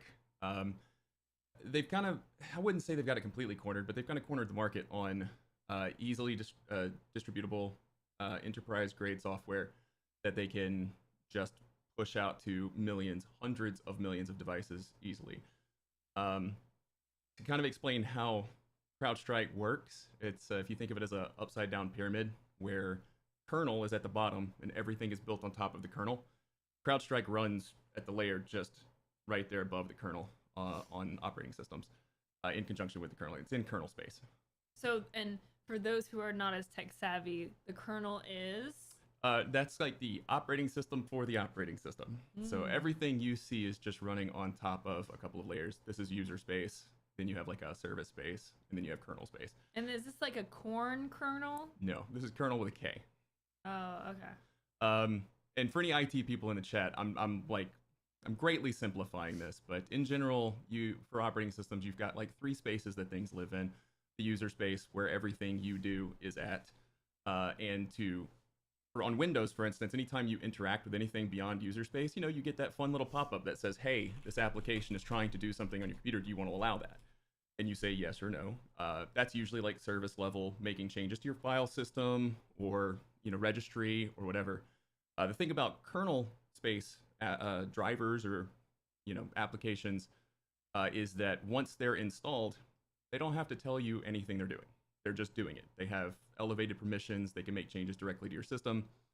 A great example of something that's very similar to this is Vanguard, Riot's Vanguard anti-cheat. You've heard it referred to as a rootkit. Typically, anything that's kernel level that can do anything on your system without telling you it's doing something is a rootkit. We only call it a rootkit when it's malicious, but it's effectively the same thing. So now this is affecting airlines and trains and banking.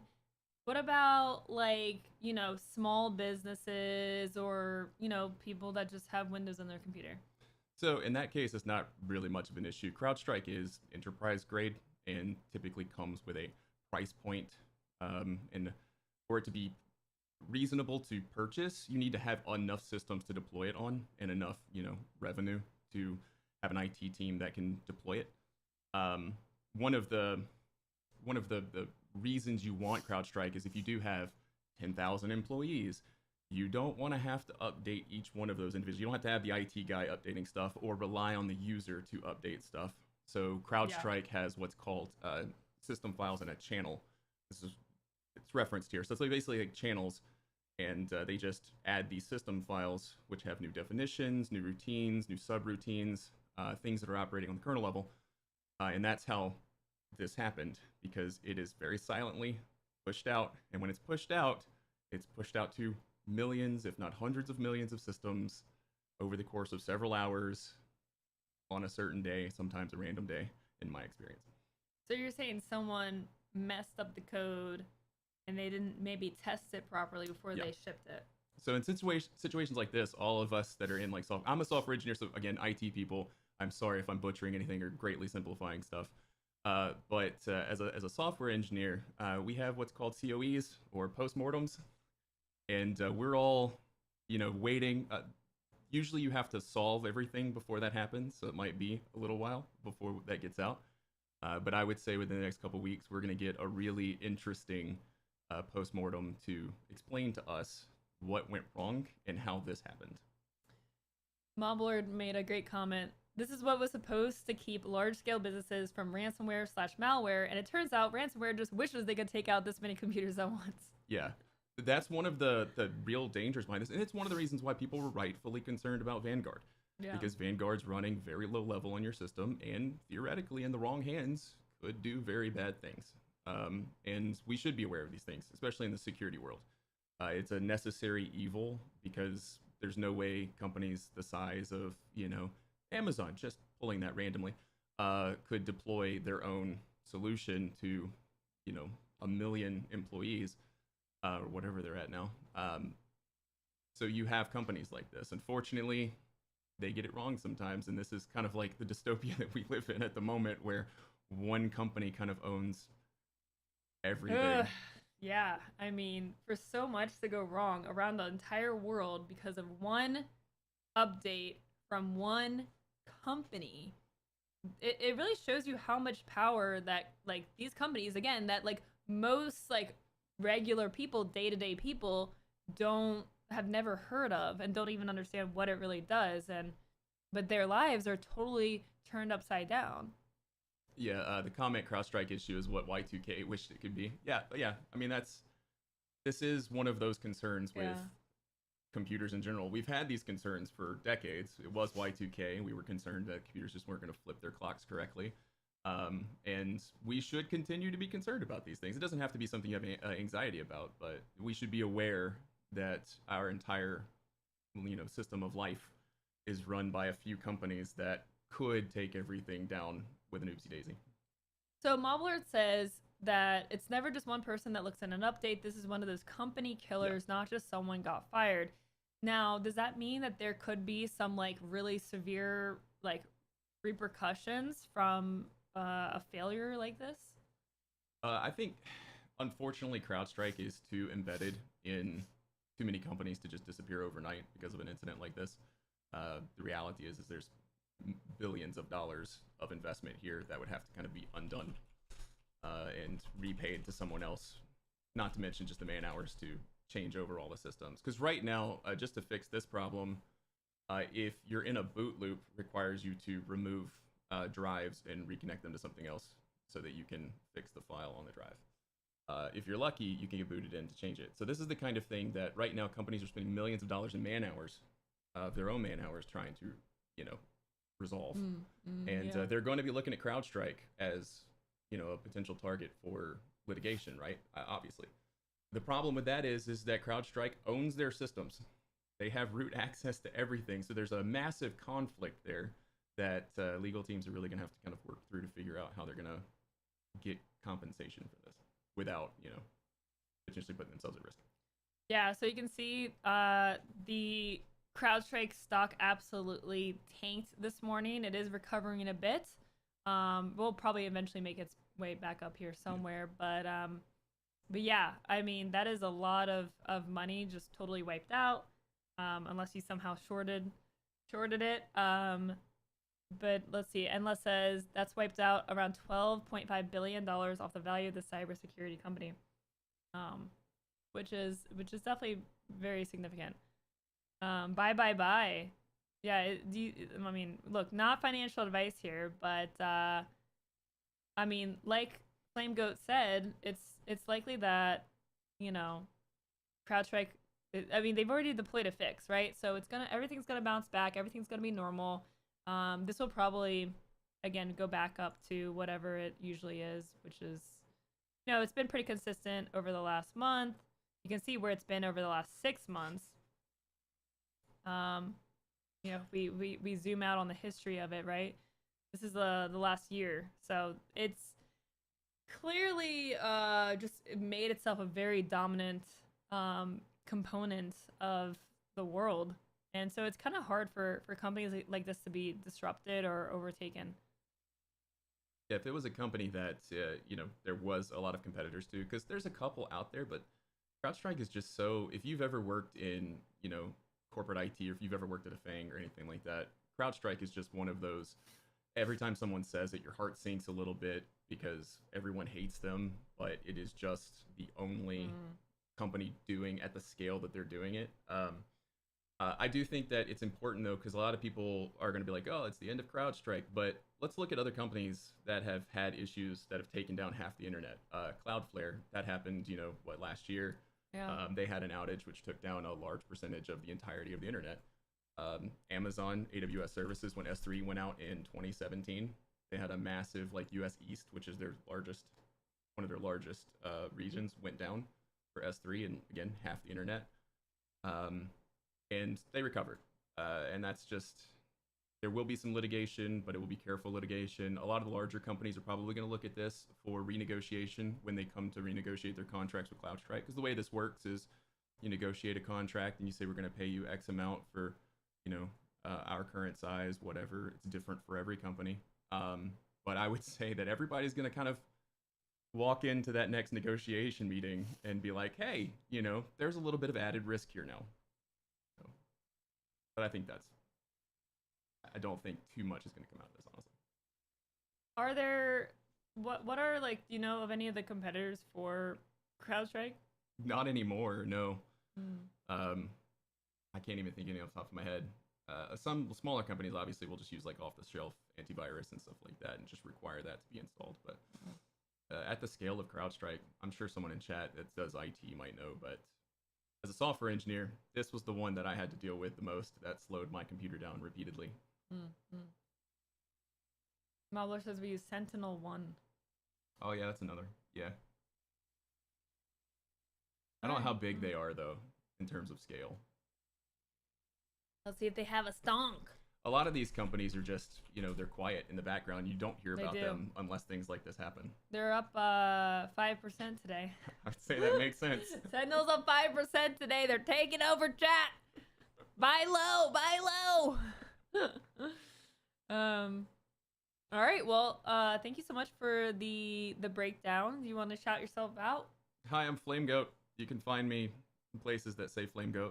Twitch. I might be doing some game dev soon. I don't know, but awesome. Thank you for the expert analysis. Expert, sure. There we go. There's the shout out. Thank you. Enjoy the rest of your stream. Thank you. I have allergies, chat. I don't know why they have started, but my allergies are here. Okay.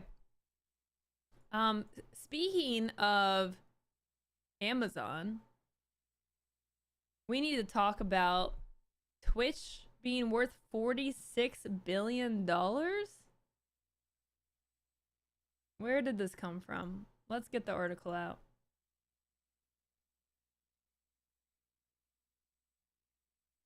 Let's get this article out.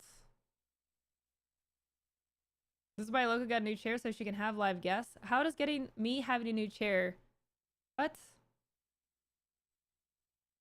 This article is from Fortune website. We got Ben and Jerry's. What? Nice. Flying guests in. Yes. Yes. Yeah. Flew my guests in just for this. Why is my lighting so weird? It's because I never turn my lights on. That's why. Pro streamer. These are too bright though. Cause I never turned my actual lights on. I was just thinking that. Thanks, Menagerie. Oh, you were just thinking that after Christy said it, even though you've been here the whole time.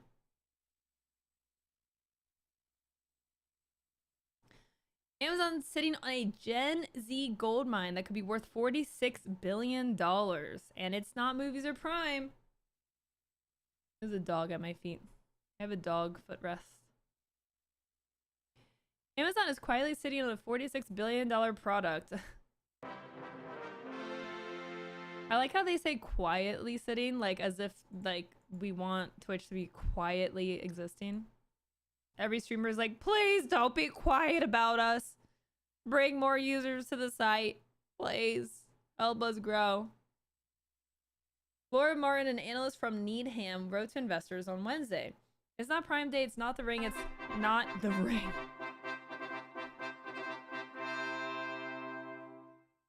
$46 billion Raider Rich. 46, not 46. Do you think this site is, if this site was worth 46 million, Amazon would have thrown us in the trash already. It's not even AWS, it's tremendously profitable cloud computing division. Instead, investors should start paying attention to Amazon's live streaming platform, Twitch, which may be relatively unknown to older generations, but has become a live streaming staple among Gen Z and Gen Alpha. What? Gen Alpha? There's a generation younger than Gen Z already? That's not possible, right? Are those like 1-year-olds? Like, well, who is Gen Alpha? Are they watching Twitch?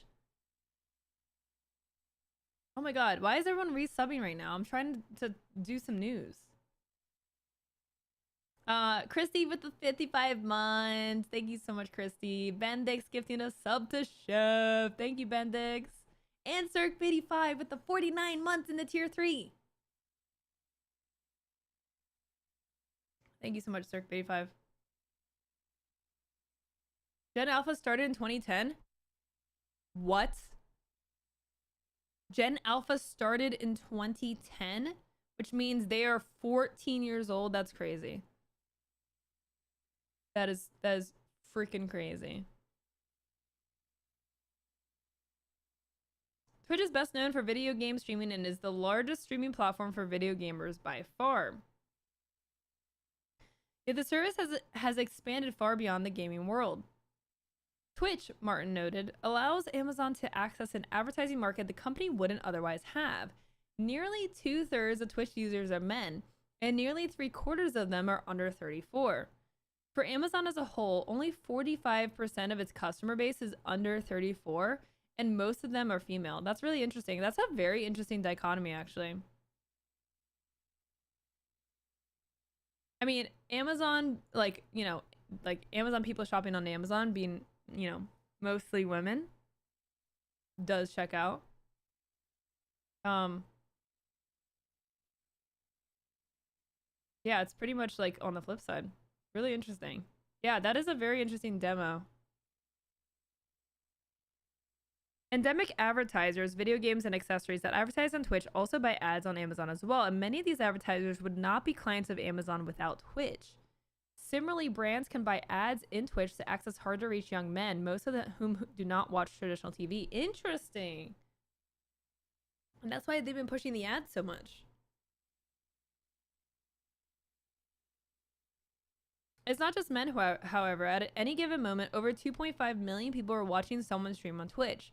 The service boasted 35 million average daily users in 2022 and 1.3 trillion minutes watched on the platform that same year. Those startling numbers don't just come from video games. Martin likens Twitch's market dominance to that of Google's YouTube. YouTube has carved out VOD, video on demand space, and Twitch has carved out the live streaming space. Twitch has boosted the careers of ultra-popular Gen Z comedians, most famously 22-year-old Kai Cenat. I didn't even know he was 22, oh my gosh. Who has the most followers on the platform at 12 million, gained popularity on Twitch for his 24-hour streams and pranks. Celebrities from Drake to Ice Spice have sat down on Twitch to joke with Cenat. Once Drake bet $121,000 on Cenat beating rapper 21 Savage in a game of NBA 2K. Cenat lost, then broke his streaming setup out of rage. The platform has also become popular among young political commentators such as Hassan Piker, better known as Hassan Abi on Twitch. where he espouses left-wing political takes to his 2.1 million followers. On one pandemic evening in 2020, Piker streamed with Rep. Alexandria Ocasio-Cortez to play Gen Z favorite Among Us and nearly broke the platform as 400,000 viewers scrambled to watch. As Ocasio-Cortez played, she also chatted about healthcare policy and bantered with a constant stream of comments from viewers. I think the lack of predictability on a stream is what makes it compelling, Ocasio-Cortez, who still occasionally streams on Twitch, previously told the Washington Post. Being able to be comfortable in the chaos of inviting so many people in the conversation, you need to be okay with that. I need to pause to blow my nose.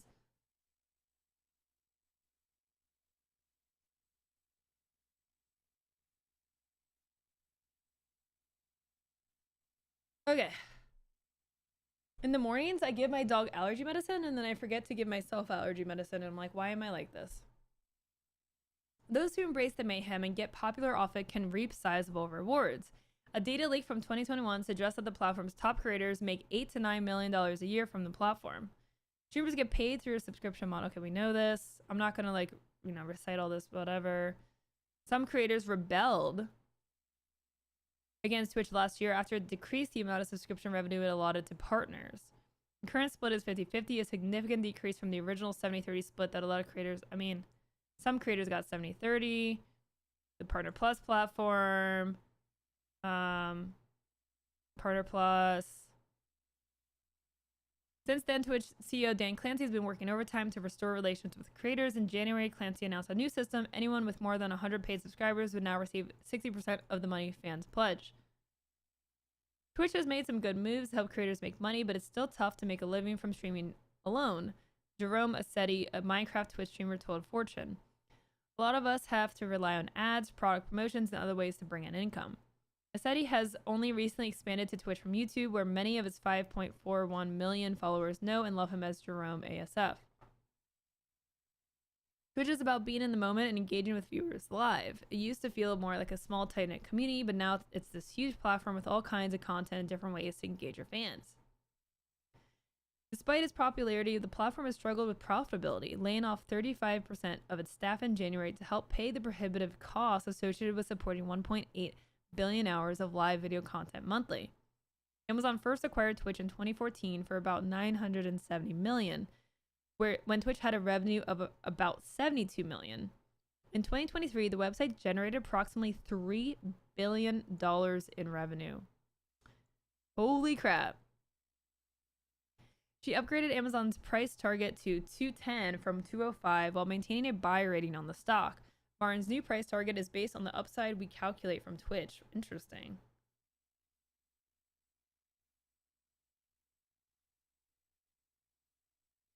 How, if they're not profitable, how do they have $3 billion in expenses or more? I mean, it's, I guess, all in the hours, the live stream hours. Streaming all that content. That's crazy. I mean, it's a lot of video that gets... I mean, they had a lot of staff, too, right? They've cut their staff, 35% of their staff, right? That's not going to add up to $1 billion, but it's going to be millions and millions. Pretty interesting. I did not know that Twitch generated $3 billion in revenue.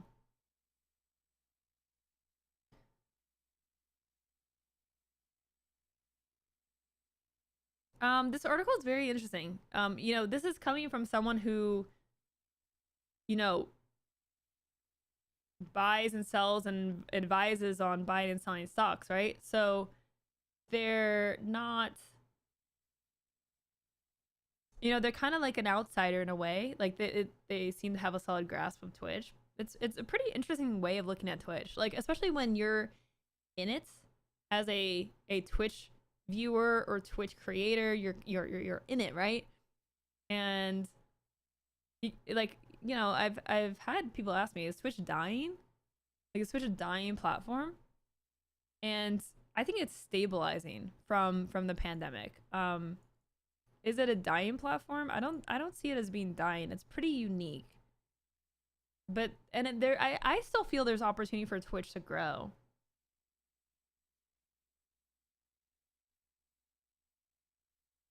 technical side of Twitch, I think streamers take for granted. Yeah. I mean, you have to consider that most streamers, first of all, most streamers don't make a living for themselves. And Twitch getting approximately half of what a streamer makes means that Twitch is also not making a living on most streamers.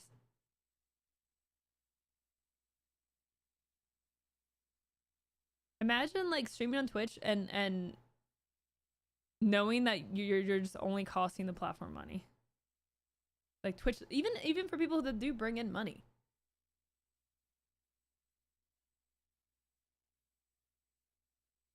I saw an article recently. Let me pull it up.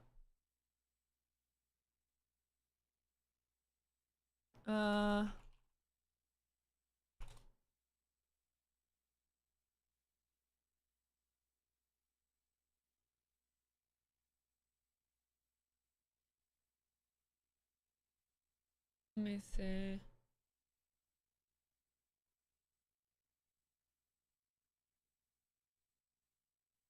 Yeah, here we go. This is from 2 weeks ago. Asmongold claims Twitch is losing money on his second channel and may be forced to run ads.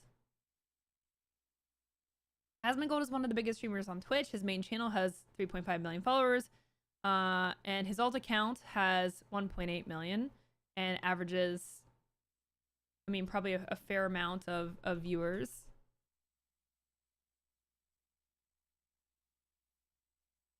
Averages 30,000 viewers on his alt account. The Twitch star hasn't even tried to get partnered on the account, meaning it doesn't feature any pre-roll ads. That may change soon, however, as Asmongold claims the amount of money is costing the platform may force them to run ads. According to Asmongold, there's a good chance that Twitch will force him to partner the channel. So there is going to be a good chance that I might actually have to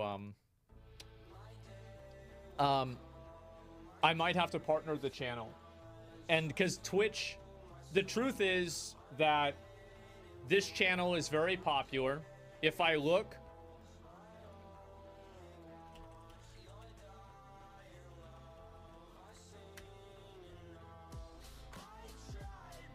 rank 10 on the entire platform.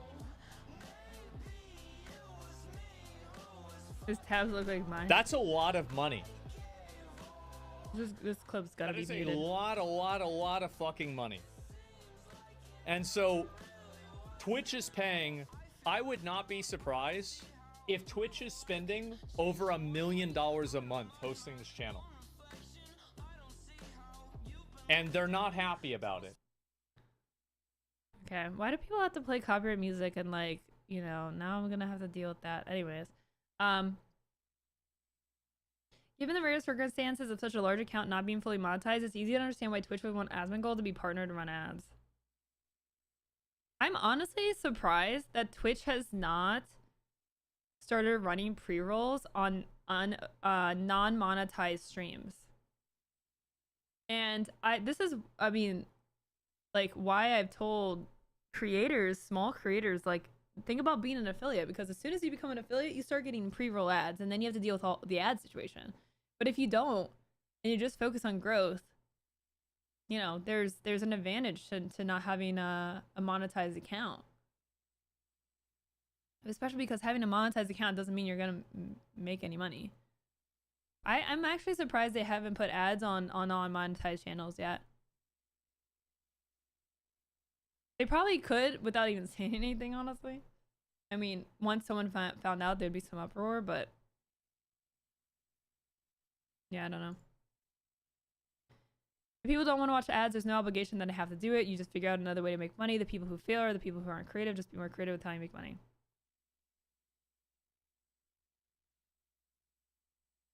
If Twitch owns a large portion of the infrastructure, are the running costs really that high? I don't know how exactly that works. So basically what happened was Amazon acquired Twitch. Amazon took Twitch's tech, repurposed it, repackaged it, sells it. People can buy, you know, streaming services basically, and technology. And you know, that's now an Amazon thing. And Twitch is under Amazon. There are costs to it, but it's costs to Amazon, not to a third party company. So I would imagine that it's reduced. But think about how many people are streaming and not earning subs or running ads or running enough ads. A lot of, I mean, most creators, I would say, are probably like unprofitable to Twitch. They own to the edge of their network, but you still have to pay bandwidth to major carriers.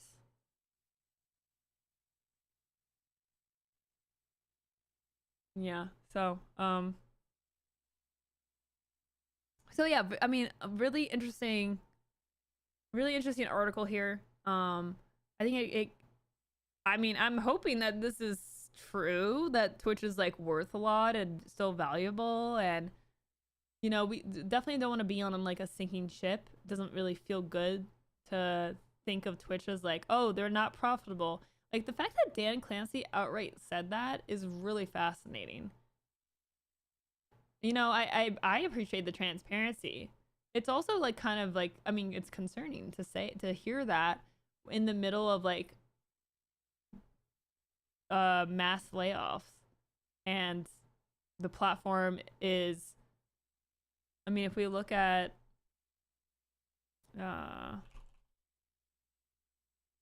we can look at like some charts here to see how Twitch is doing.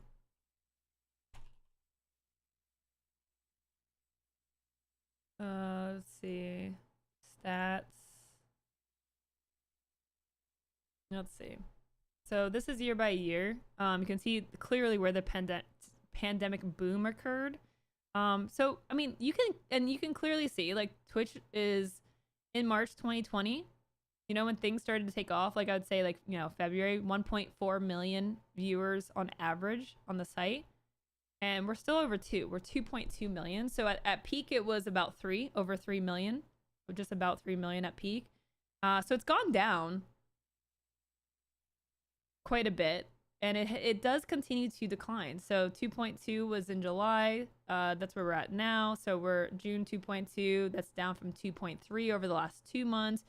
That's down from 2.4 to 2.5 the months prior to that. So we are still seeing a sliding downward trend here. But then, you know, segueing to the next piece, then you have people like Ibai, who literally break Twitch's viewership record. 3.85 million concurrent viewers. 3.5. Imagine my viewership number saying 3.5 or 3.85 million viewers at one time. At one time. Now, to give you some reference on really how big that is,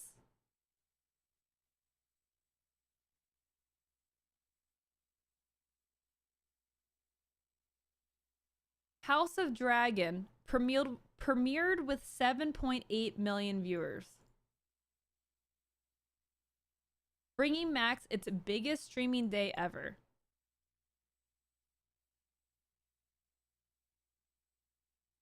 After premiering with 10 million viewers in 2022, House of Dragon Season 1 hit its peak at Episode 2, reaching 10.2 million. So House of Dragon on HBO gets about 7 to 10 million viewers. Okay? Half of that on Twitch, of all places. And House of Dragon spent millions of dollars on marketing. They had they decked out New York City. They had like a whole dragon around the Empire State Building.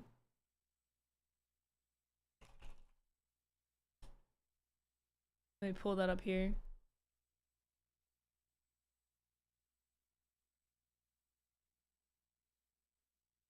So they put a whole dragon on top of the Empire State Building to market for House of Dragon.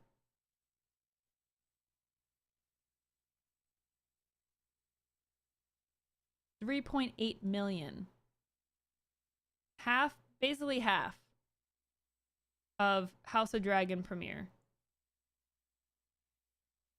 Will Smith's performance helps Ibai break Twitch viewership record. Ibai Llanos has once again obliterated the Twitch viewership record. Spanish streamer Ibai hit an incredible 3.85 million concurrent viewers on Twitch during the 4th edition of his La Velada streaming event, which was held at the Santiago Bernabeu Stadium in Madrid to a sold-out crowd. It hosted 6 boxing fights featuring content creators, as well as musical performances from the likes of Bad Boys star Will Smith, Bizarrap, and Young Miko. Madre mia, this velada was absolutely insane. The level of boxing, the music, the energy was beyond anything we could have imagined. This is a Twitch streamer putting this together. Blah blah blah, blah blah blah, bad stuff we've already talked about. Blah blah blah. Holy crap. Okay. Okay, blah blah blah. So much negativity. Will Smith performing, which I'm gonna mute because of, you know. Oh my god. Perform the Fresh Prince. Amazing. Look at this crowd. This is this is a whole stadium. Look at how many people are here. This is wild. Will Smith is like, I feel like that's so random to have Will Smith. But I mean, I'm not hating. 85,000 to 90,000 stadium size. That's wow. Sold out. I mean, you can see it is completely packed. That's really incredible. Oh my god, why is this article just about how Twitch is bad? Like, literally, this is like, speaking in a follow-up live stream, Clancy said Twitch parent company Amazon had propped up the broadcaster as it remains unprofitable. Like, why are we... Oh my god, like, this article doesn't even talk about the event. What the heck? Why does this article have nothing to do with the actual event? This is so bad. Okay, let's look. I'm looking up a different article.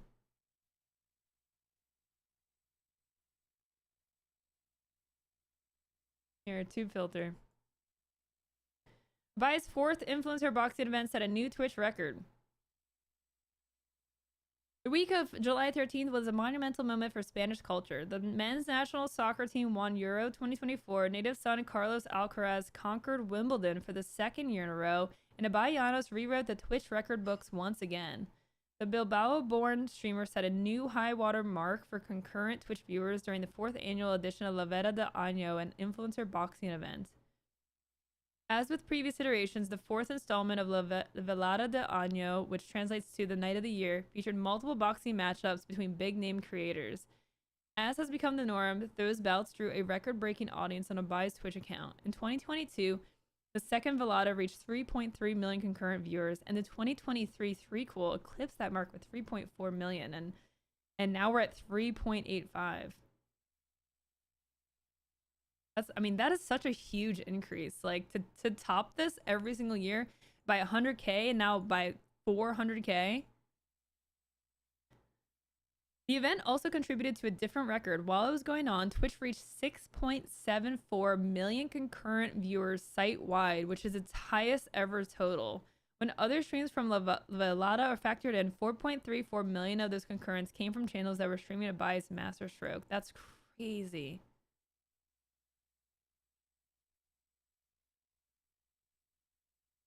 Wow. The stadium is 45 minutes from my house. Did you go? Did you hear it? Did you go check it out? Amazing. So, yeah, I mean, like, is Twitch dying? Like, I mean, you tell me. You know, reading this article from, you know, like, I guess, like, are they an investor or they're an analyst?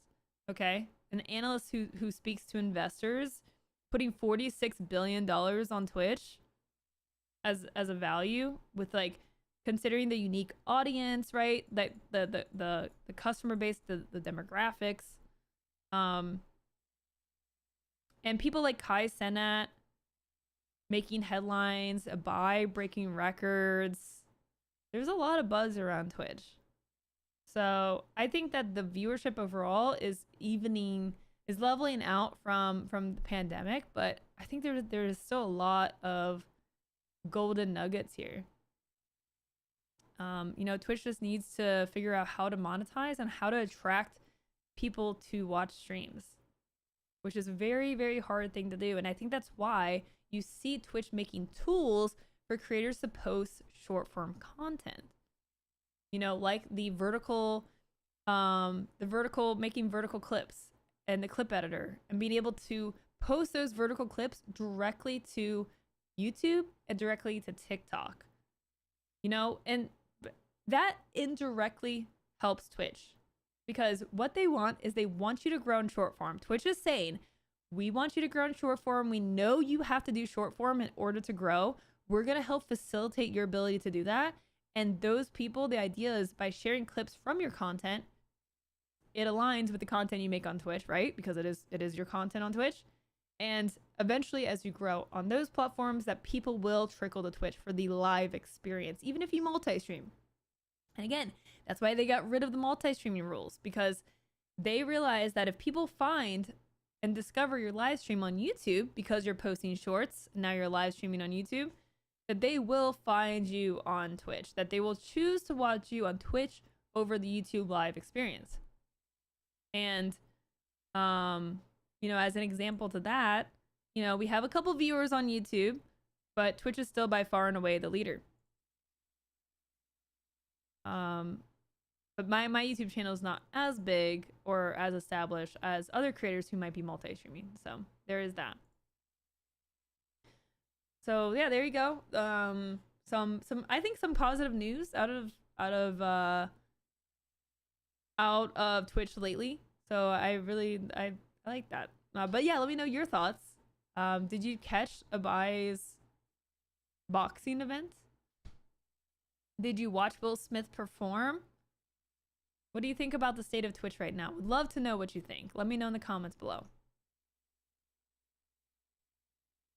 I think the Twitch culture of bleed purple that sort of existed in its first decade is dead. I think people now treat streamers as just another form of entertainment and not anything deeper than that. Yeah. I mean that's fair.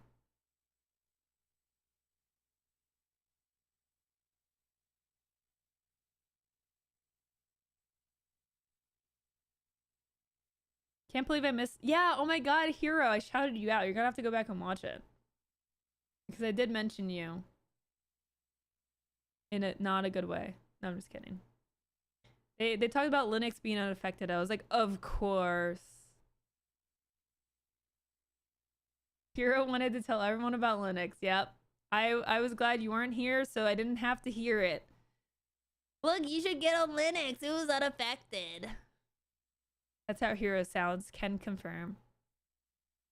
Can confirm. Y'all like how I knocked out 2 stories at once like that? That's pretty sick. All right. Time to bring this back up. I need your eyeballs, chat. Let's look at this one more time. Gather around, children. Let me tell you of the Linux. All right, chat. We're down to 4 fonts for my rebrand.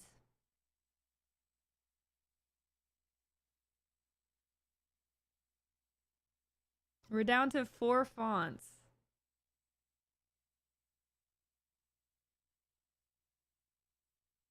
I'm looking at outfit, and outfit is looking nice. I think I don't like Lexend. I think Lexend is out. Really, Memnot?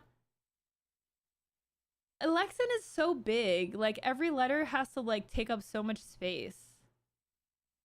Outfit seems pretty, like, it seems more on the serious side, but it still has, like, a level of friendliness to it. If Lexend is out, then Rubik is as well. No, they're different.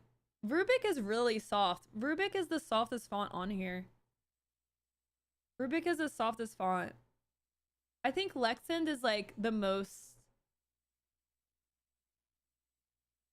aggressive. I kind of like Lexend.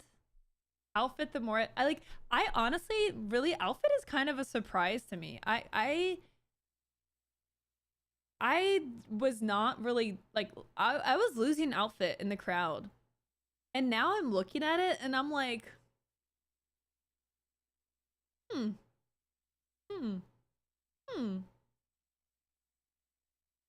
Lexan is the old person who left the caps lock on. Now remember, for these opinions, it's not which font is your favorite. It's which font you feel is the best fit for this stream.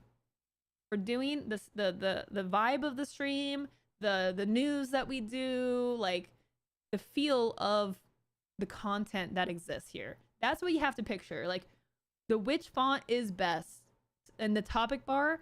That is where the font's gonna be. It's gonna be the headlines of every single thing on the stream.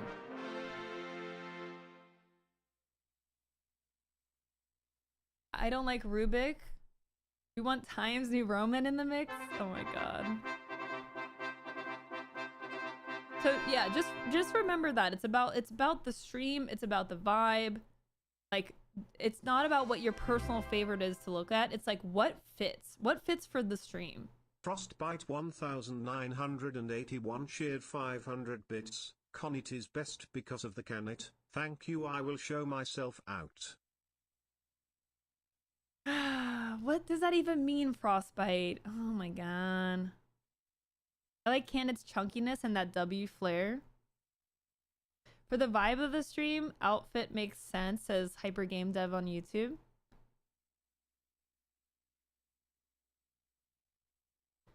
I think Outfit works best as it comes across as no nonsense and to the point.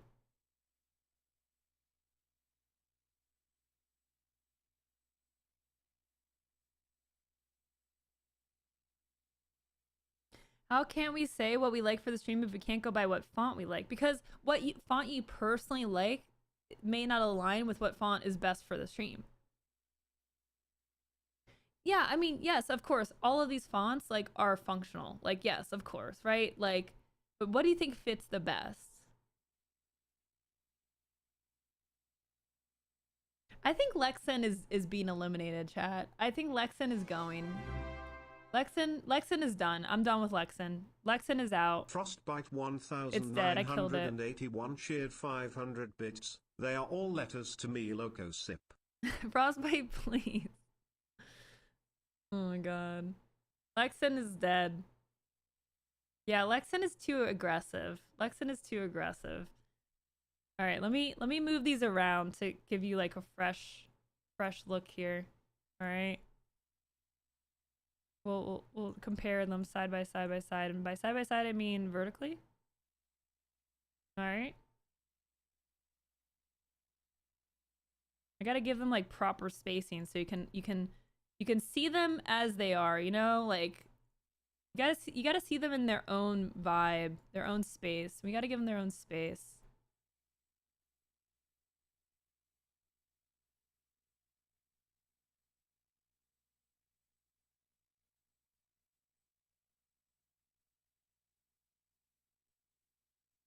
It bothers me how Outfit and Canon and Rubik are not written in their own fonts. Okay, well that doesn't matter! Oh my god. Canon feels slightly smoother and more modern attractive. Outfit is more serious. It really is an order of seriousness. Lowdown. Outfit is the most serious. Rubik is the least serious. Lowdown is right. Lowdown. Canon is right in between. Dang it. Canon is kind of like a really good in between.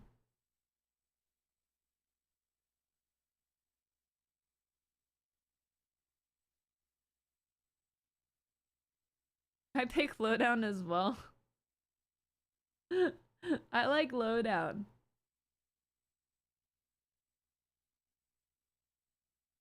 All right, let's do a poll. I'm gonna do a poll. It doesn't necessarily mean what I'm gonna choose, but it will help with some feedback. Where's my dashboard? Let's do a poll here. No, that's not the poll. Font that is best for low-cost stream rebrands. All right, we've got Canet, Outfit, and Rubik. Are they in order top down? No, Outfit's on top. Outfit, Canet. All right.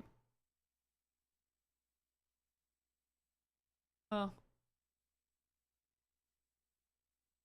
Again, what you think fits the stream the best for news, creator news, advice, some fun trolling every now and then.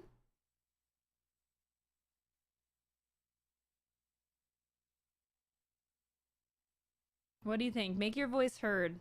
Make your voice heard. What font do you use for normal? Right now I'm using the font that's on the topic is Nanito,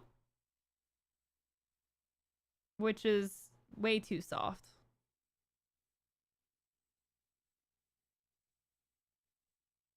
Hey Gun, how's it going?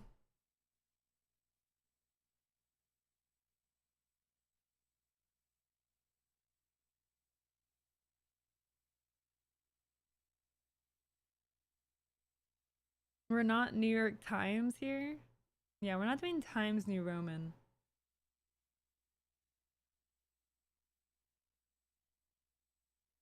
Sorry, this is only a Twitch poll if you're watching on X/YouTube. I'm sorry. But you can still vocalize how you feel in chat. Canet is winning right now. Canet is winning.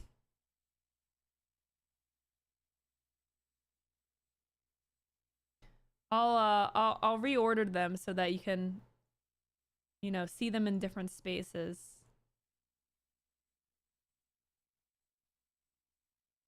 See them in different environments.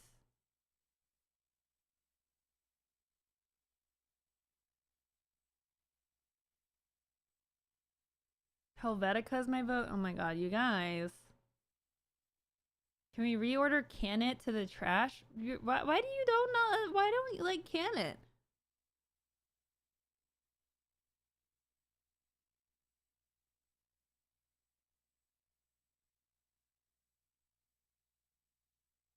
Hmm.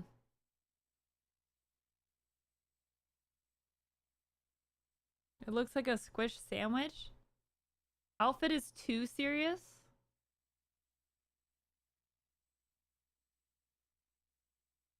Hmm.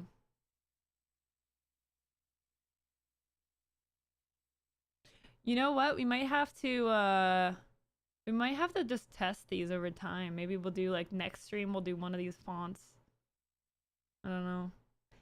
Maybe next time I'll download all the fonts and then switch them out. I don't know, we'll see. Alright, so Canet won with 10 votes. Rubik had 7. Outfit had 6 votes. So Canet had 10. Canet, Rubik, Outfit. Well, we did narrow it down from like 8 to 3, so I do feel pretty good about that. Your new brand identity should be that you change your logo font every day. That sounds miserable. I'm so we keep coming back to it. We keep letting you rest your eyes first. You know, we gotta rest your eyes a little bit.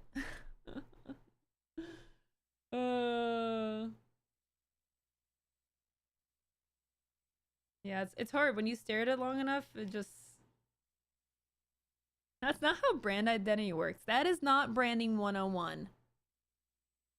Okay, that is bad branding practices. All right, chat. I have to wrap it up here. So this is our new stream day. There is no stream on Monday. Now, of course, if there's like something massive that happens and we gotta stream on Monday or Tuesday or Wednesday, I'll do my best as needed. But we're going to try to do Fridays as our new stream day. We are gonna start an hour earlier than normal because I do have to absolutely end by noon, which is 1 p.m. Eastern time. I have to be done by this time. So we'll start earlier. You wake up earlier. It's a good time.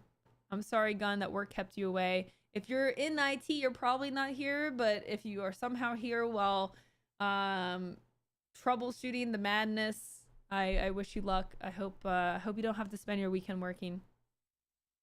Thanks for the stream. I like Fridays. Excellent, Hyper Game Dev. Thank you for the feedback. Yes. I mean, look, the community voted on Fridays. Fridays won the vote, overwhelmingly so. Had half the votes, and Monday and Wednesday was split. So we're gonna give Fridays a shot. Normally Fridays are good for me, but we have someone leaving the company and had to do a brain dump this morning. Gotcha. I hope I'm awake when you stream. Otherwise, there is something serious going on. Well, yeah, I mean, you should probably be awake, unless you're on vacation, which is pretty normal. Friday works for me. Yay! Easier to beg for weekend bonus streams on Friday. True. True. All right, y'all. Thanks so much for being here. Let's go do a raid. Let's go find someone to raid. Exclamation point raid. Get that raid command copied. I'm going to end the stream on YouTube and X if you are over there. Thank you so much for watching. Appreciate it. Make sure you subscribe. Follow me on YouTube. I do post content on YouTube. So if you missed any of the highlights, those will be posted on YouTube during the week. So we'll figure out what the best cadence is for the content, but we'll probably do like a throughout the week you'll catch up on what happened last week. I think that'll be pretty good. Gives us a couple days to prepare for that. If I can find my YouTube tab, I have way too many tabs open. Let's close out all those. Okay, here we go. Thank you, YouTube, for being here. Goodbye. Thank you, X, for being